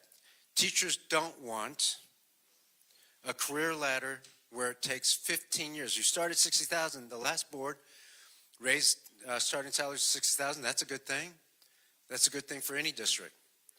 But then it takes 15 years to get to $72,000. That's too long a wait to raise your salary that only $12,000. Whereas when your peers out there who also have degrees are getting a lot quicker advancement. So good starting salary, let's do better than that. We think the number of teachers leaving mid-year is going to continue to trend up. So we're going to do a new staffing model where the goal is to treat teachers like professionals, doctors, and also make sure that a kid has 185 student-teacher contact days of high-quality instruction. This year it'll be 173 student-teacher contact days of high-quality instruction. I'm almost done, guys. Then I'll take questions. We need to implement a new evaluation system. Despite anything you've heard, I just give you the research. If people are willing to look at research and facts rather than anything on social media, you'll see that the evaluation system has been one of the best things for the Dallas Independent School District. And so we're going to implement the new principal evaluation system this year, and then we will follow that the following year with the teacher evaluation system. You will have a lot of pushback, you'll have a lot of noise around that because people like the status quo. Even though this evaluation system will give them way more money and will measure a teacher's quality of instruction as the biggest component of the evaluation system. Finally, 2 things. There's a lot of autonomy in this system, and that's been, Terry Greer put that in place, and there was a good reason for that. And it also did some good things. But autonomy without accountability is a recipe for status quo, low achievement, and not prioritizing resources. In other words, keeping the haves with the haves and the non-haves with the non-haves.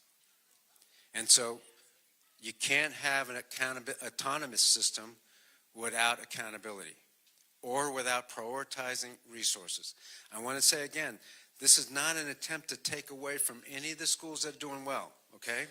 I've said that several times. I mean that, and you'll have to judge that when you see us actually go to school. And the money we're going to spend.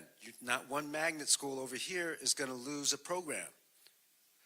So what we're going to do is make sure that autonomy is earned or defined.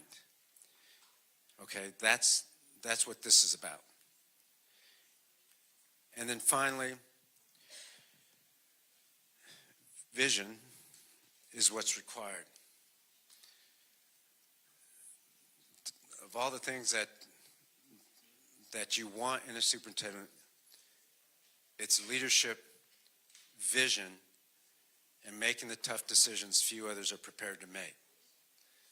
That's what's required. This is about looking down the road to the year 2035.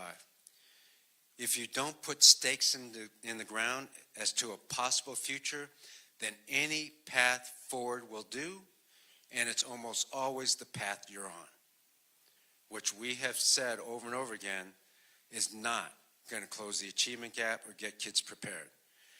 This district has zero chance of improving if it does the same thing over and over, and if it has no vision of the future. So year 2035 competencies is about that. It's about not just CTE. It's about art of thinking. It's about information literacy. It's about critical thinking. It's about problem solving. It's about learning how to learn. It's about dealing with AI. Those are things we also have to incorporate into the education of our kids, all of our kids, so that we don't leave anybody behind. Of course, I got to leave you with a movie quote. This is from Interstellar. When the robot says to Matthew McConaughey, it's not possible, when he was trying to dock his spaceship to this station that had been blown up, or at least part of it blown up. And he says, no, it's necessary. It's not impossible, but even if it were, we have to do what we need to do for our kids. It's necessary. The year 2035 is just around the corner for our kids. We don't have time. Kids are behind.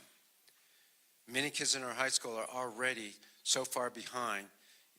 We're going to try to catch them up, but the truth is, it's going to be hard to do that. They can't wait 1 year for us to do serious things, bold things, to help them now, not a year from now, not 2 years from now, and certainly not 20 years from now. Who has the first question? I appreciate the bold vision and the comprehensive nature of the plan. I want to ask you a question about pre-K. Can you tell us a little bit about the importance of pre-K to this plan and outcomes that we're going to see over time? Yes. We know that if kids have some language acquisition and some content knowledge, just a little bit early on, before they get to school, we know that they'll be more successful and have a better chance of reading by third grade. That's in all the research. I don't have to tell you that. And so in HISD, we do have 8 centers, but it's not enough. And we do have, I think, 117 schools with pre-K programs. So that's a good thing. But guys, there's 273 schools, right? So, and not all of them are elementary. I think we have 160 or 170 elementary schools. So not all of our schools have pre-K. I asked today what percentage of the NES schools has pre-K, and it's, I think, 11 out of the 19. So 11 is good. So let's not call it a disaster. That's a good thing. But can we help the other schools provide pre-K for our parents? It's a complicated problem, so I'm not discounting it. For example, if you want pre-K in a school, you have to have a bathroom really close by. You have to have room enough. You have to have enough parents who want to bring their kids there, so that you at least have a classroom of 15, so forth and so on. So it's nuance. But to answer your question, the more pre-K we can do, and the more we can do strong pre-K, not babysitting, the more we can do educational pre-K, the better our kids going to be able to navigate kindergarten first, and read by third grade. Any other questions from the board?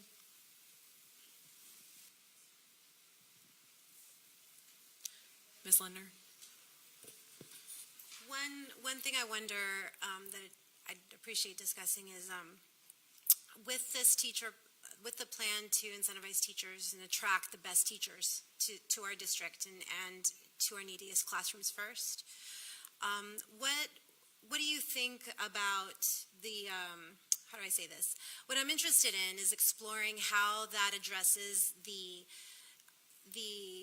lack of, let's say, teacher diversity in our classrooms, and how many of our teachers, don't look like the children that they're teaching, and especially from a male-female ratio. I've read a lot about how important it is, to have male leadership and teachers in classrooms for our boys, who are also struggling so much. So I'd appreciate understanding a little bit.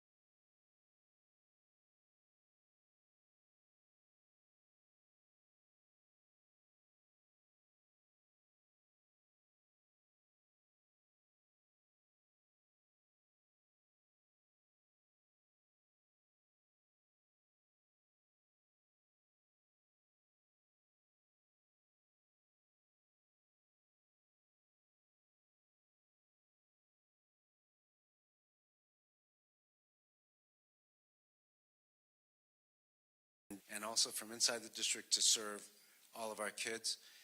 And I think this is a long-term problem where we grow our diversity over time. Any other questions from anybody on the board? Mr. Martinez? So I have a question with regard, and again, it's about sustainability for me. So, example, let's hope Wheatley gets, a B rating over the next 2 to 3 years. At what point in Wheatley School or any school that is part of the NES, when does the financial support stop and the additional resources? Is that a continuum? They will continue, obviously, as long as you're here. Other administrations can make additional changes, but when do we stop or start? Yeah, that's a great question. So once we put the NES system in place, that system stays the system. High quality curriculum, strong differentiated instruction, staffing model the way it is, evaluation system, higher salaries through the hospital model. The one thing that may change over time is the stipend to teach at an NES school. Right now, that stipend is $10,000 because of the tip of the spear that's really new. It's first time out of the chute, right, so to speak. So that stipend over time is going to decrease as we get more NES schools and it become a normal thing.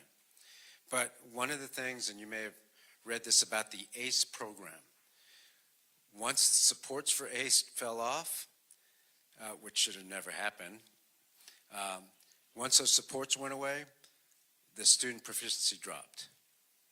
Not plummeted, but it did drop. So we have to be careful about that. But it's a system that we're putting into place, not a program. So we're going to keep the system. Can I follow up real quick? Thank you for mentioning ACE. So I think that's probably part of the budget question I have as well, is that obviously one of the motivators for individuals, to your point, is financial, right? $10,000 stipend, which is great for any job. Are there any concerns, or I guess, what are we implementing to ensure that quality teachers continue to be part of these NES schools and don't drop off because of the stipend?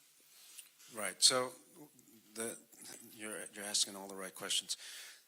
The answer is you have to have a high salary, not based on stipends, right? So high quality teachers are not just motivated by money, but there's no question that salary counts, okay? And we should be able to pay all of our teachers at some point $80,000 average salary within the next few years, but the NES schools hopefully we can get them to 90,000 and then the rest of the district will catch up. We can do that without stipends and we will attract a lot of teachers. Can we today pay all of our teachers 90,000? No. But we could, if we were way more efficient, we could pay them $80,000 average salary. We can't do it overnight because it would mean changing the entire structure, which we are slowly doing.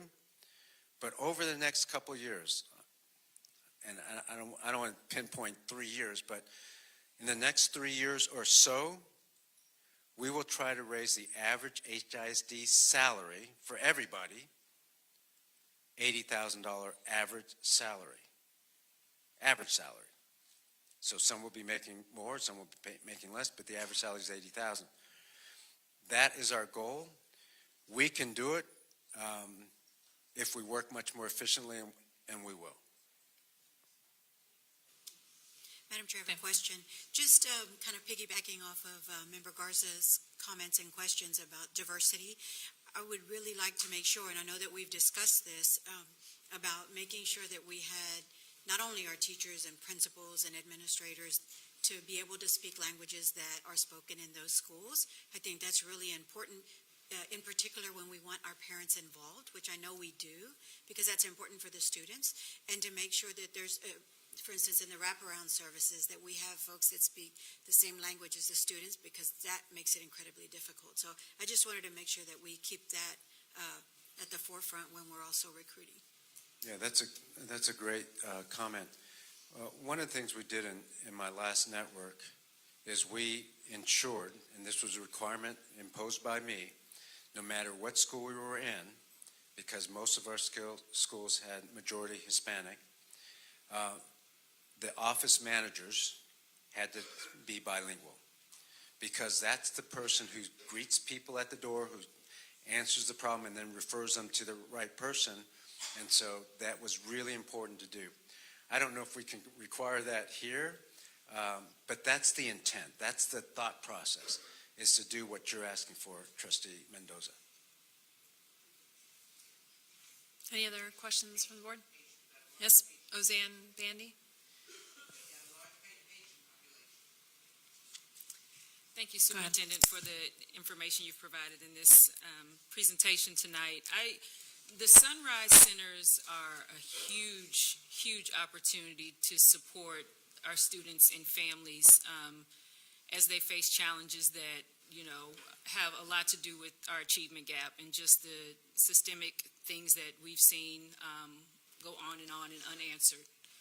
So I'm looking at some of the details of that, and it looks like 1 in each division, 2 additional ones based on geographic need. It looks like we have a date of November 1st.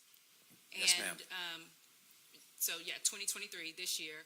And then also need legal review to provide funds for collaboration with city and nonprofit organizations. So, just wondering, it sounds like the plan is not fully fleshed out just yet. We have to go through legal review. So I'm wondering, just want to understand, what does that look like between now and November? Because, again, this is a huge opportunity for us. Yeah, thank you for asking. Yes, it's what we want to do. We have to identify the centers. We have to work with the community members to make sure we're in the best place where there's other services. The reason why we have to go through legal review is we have to be sure we don't have a gift of public funds, meaning we can't just give money to community groups. It has to be channeled in a way where that money actually returns to our families, our kids. And there's ways to do it, so that we're not just giving $2 million to this community, right? It has to come back to our kids. So we're okay if we pay utilities at a community center, if that center serves our kids who are going there. You follow me? So we might pay for the utilities of a facility, we may add on to a facility, and things like that. So that's why the legal review. But there's no question that we can help the community help us, and that's what the goal is. Does that make sense? It does. Initially it sounded like it was going to be something that we did. So that's why I we meaning HISD, like we set up a center. So this is a collaboration with existing organizations? Yes, so we want to do what's called the force multiplier, right? We want to make sure that we take advantage of things that are already there. We don't need to supplant a community group doing good things for kids. We need to support them to do more good things for our kids, right? And so if we can co-locate, let's try to do that. If we have to build a wing to it and it doesn't cost that much money, or a few more offices, then we can do that. But I think the community is invested in our kids. There's several places around. There's a big city, and there's already communities doing great things for our kids and our families. So if we can co-locate, we will. Thank you for that, because, again, kind of back to the pre-K conversation, and then, for me, even earlier than that, right, from 18 months on, it seems like we have a capacity issue. To your point, there have to be certain facilities, and by we, again, I mean HISD. So collaboration and co-location with existing facilities as far as expanding our pre-K and early childhood capacity, is that also something that we're exploring? Yes, ma'am. That's exactly what we're trying to do. So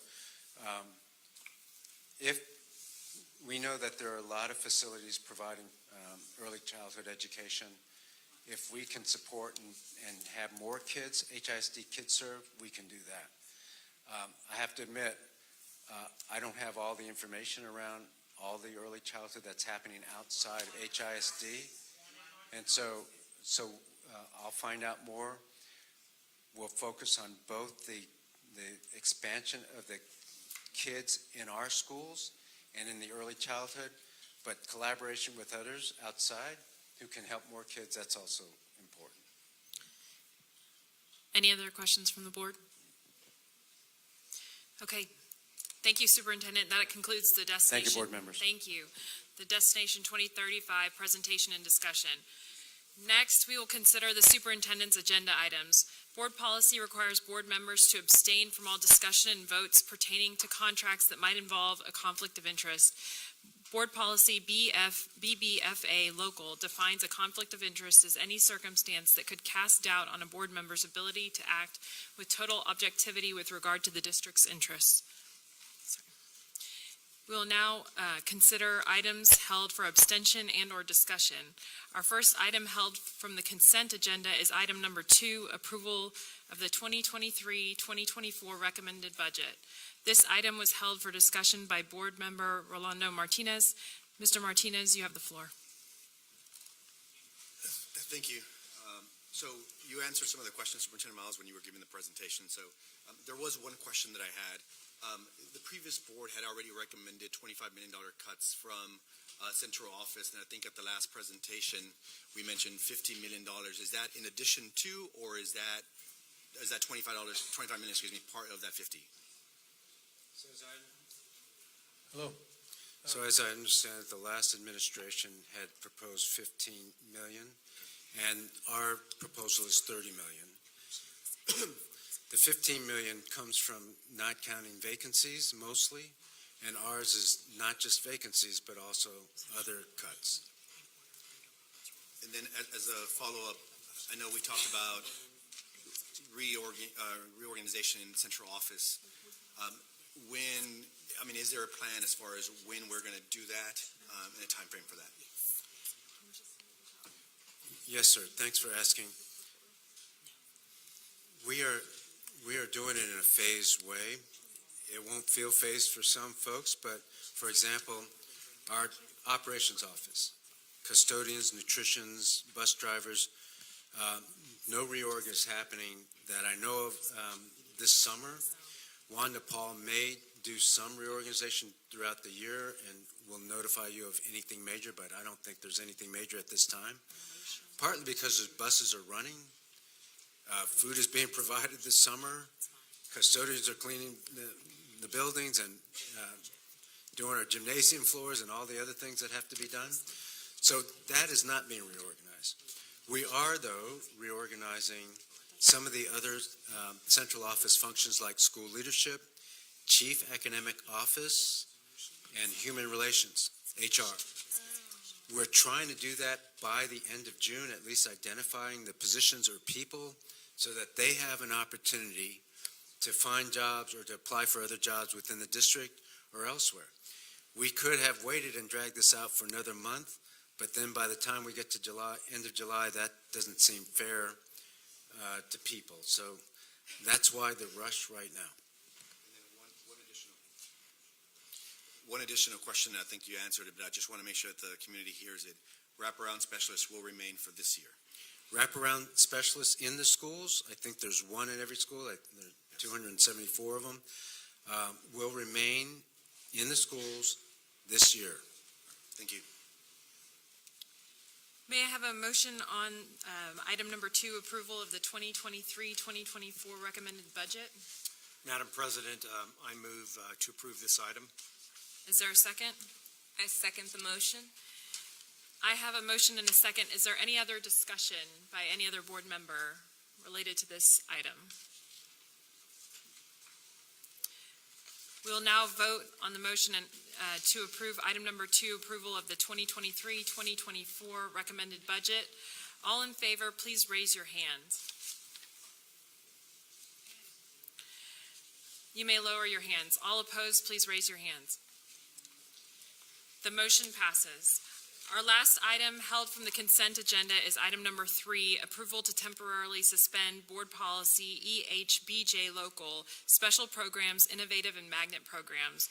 This item was held for discussion by board member Rolando Martinez. May I have a motion? Madam President, I move to approve this item. Do I have a second?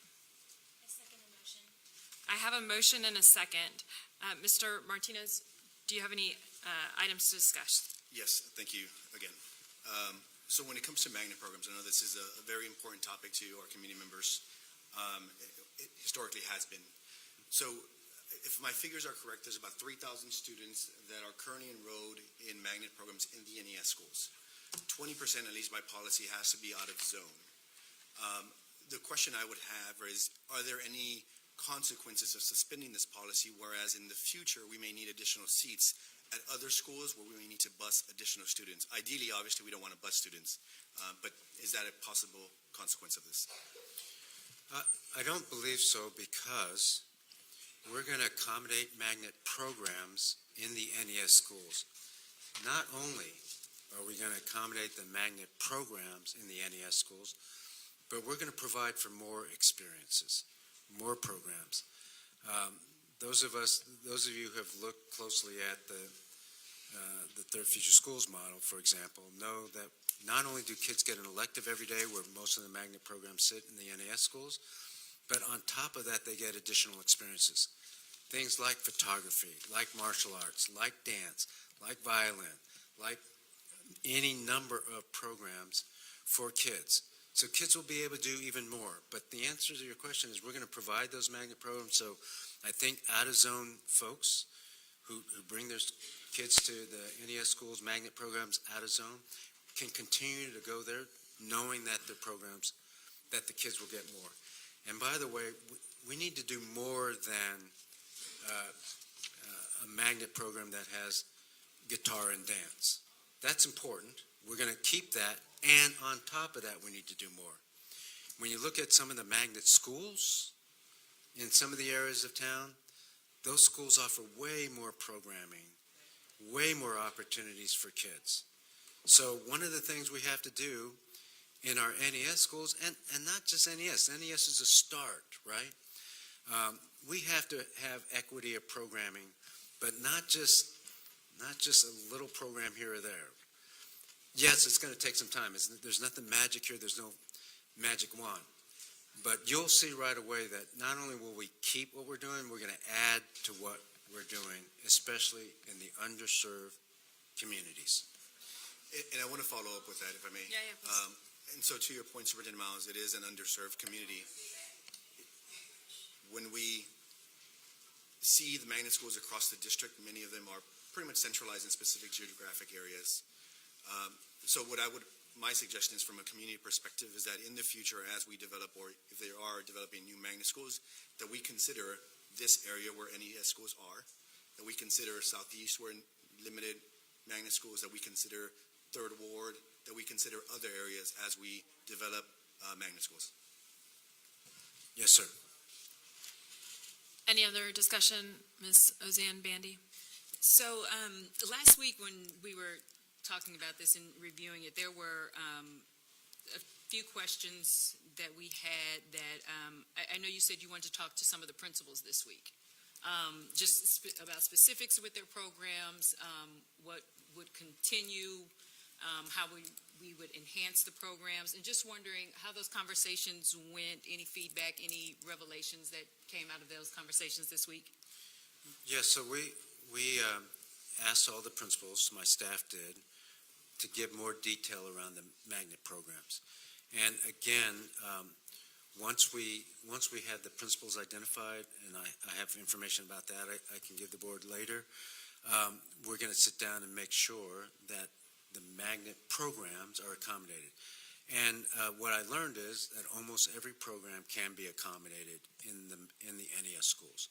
So they gave a little bit more details, but it was about the number of hours, the time frame, the schedule, and again, there may be shifts in the schedule, but not shift in the programming. Meaning we'll still have dance, we'll still have guitar, we'll still have environmental science, we'll still have those sorts of things. Thank you for that. And just a follow-up question, there's been some concern about who would be teaching these classes to our children, to our students in NES schools. And I know we talked about maybe contractors and things like that. How are we going to rate the performance even of our magnet programs, right? There's no STAR test for dance. There's no STAR test for guitar. How do we know that a magnet program, even photography and additional activities, meeting the needs of our students and giving them the exposure that they need?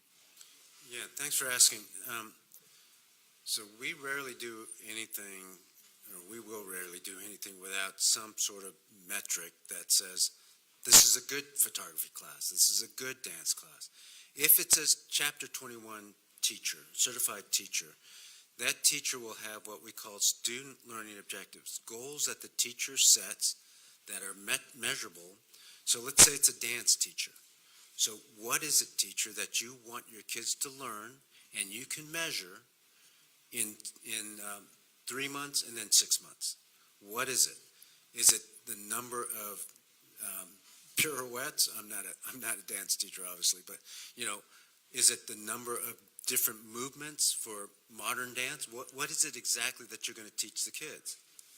Yeah, is it a routine is it choreographing a dance? Is that what you're going to do? Whatever it is, you have to set a goal for that, and we will measure it mid-year and end of semester, or at the quarter and at the end of the semester. And every teacher will have an SLO if they don't have a assessment like a STAR.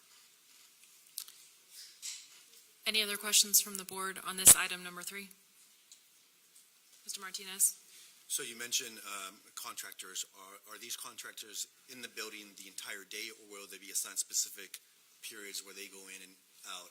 Of course, with 10 and 9 employees, there's some restrictions there. Yeah, we're hoping to take advantage of the expertise of people in the community. We know that the community is rich with experiences. Some are retired, some are part-time. So the answer to the question is some consultants, community consultants, will work 8 hours in a week. Some will work 20 hours in a week. We have what's called a dyad coordinator to coordinate this for our schools. And so I use the example of photographer, but I can use the example of a person who does martial arts, or a person who does dance, or a person who does fitness in the community. Many people teach, like piano teachers. Piano teachers teach kids after school or on weekends. That same piano teacher may be able to teach our kids during the day. And so we have contracted with piano teachers who have their own business. We have contracted with people who do fitness, health and fitness, who do spin class. We have contracted with photographers. We have contracted with people that have their own dojo, karate dojo, who during the day come and teach our kids. So it really depends on what's available in the community. It's been a great way, and it will be a great way for us to engage the community and for the community to be in our schools. Obviously, they'll be background checked and things like that, but I think it's a great community engagement, and everywhere we've been, the community loves this program, and usually the kids will say this is the part they like the best. Sorry, one more question. You're absolutely right, Superintendent Miles. When I hear from the community, especially at the elementary age level, that is one of the motivators why they're going to school in addition to their teachers and their friends. With regard to evaluating these community members, will they be reporting to the principals or someone at central office? And then who gets to make determinations about hiring terminations with those particular subset of employees? That's a great question. The answer is they can't be 1099 employees if you control what they do. What we have to do is make sure we have experts and professionals, a professional photographer, a professional karate person, a person who does karate, as part of their job. We bring those people in and we observe them. We try not to do the same metrics, so they're not Chapter 21 employees. They're community consultants paid on a 1099. So by employment law, you can't tell them exactly how to do their job, otherwise they're not consultants, they're employees. So we will evaluate how they perform their function, and as long as they're teaching the kids the skills that we ask them to teach, meaning like photography, then they'll be okay. If they're not, it's a 1099. We don't need to bring them back the next day, and that's a call of the principal. Any other questions on this item?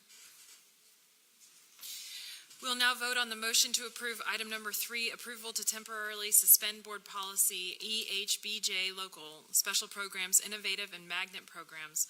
All in favor, please raise your hand. You may lower your hands. All opposed, please raise your hand. The motion passes. We'll now vote to we are now ready to consider the remainder of tonight's agenda. Do I have a motion to approve the balance of tonight's agenda by consensus? Madam President, I move. Is there a second? Motion. Thank you. I have a motion and a second. Is there any discussion? Seeing none, we'll now vote on the motion to approve the balance of tonight's agenda by consensus. All in favor, please raise your hand. You may lower your hands. All opposed, please raise your hand. The motion passes. The next item on our agenda is consideration and approval of minutes from May 4th, May 11th, and May 18th, 2023 minutes. Do I have a motion to approve the minutes of the board meetings held on May 4th, 11th, and 18th, 2023? Madam President, I so move. Is there a second? I'll second the motion. I have a motion and a second. Is there any discussion? All in favor of approving the May minutes, please raise your hand. You may lower your hands. All opposed, please raise your hand. The motion passes. The next item on our agenda is reports from the superintendent. Mr. Superintendent, do you have any additional reports for us at this time? No, Madam President. We are now ready to hear reports and comments from board members, and I'll speak first. Thank you all for attending. We appreciate your interest in the success of our students and in our district. As a board, we believe these meetings are a valuable opportunity for us to hear from individuals and for the community to be able to view the board at work. These meetings do not give us the opportunity to engage in meaningful dialogue with the community that we volunteered to serve. To that end, the board will spend the summer seeking out opportunities to learn more from families, from educators, and the greater HISD community. We plan to participate in the superintendent's family events, which will take place in July and August. These events will take places at campuses across the district, and families should sign up and submit their questions on the HISD website. These events start next week.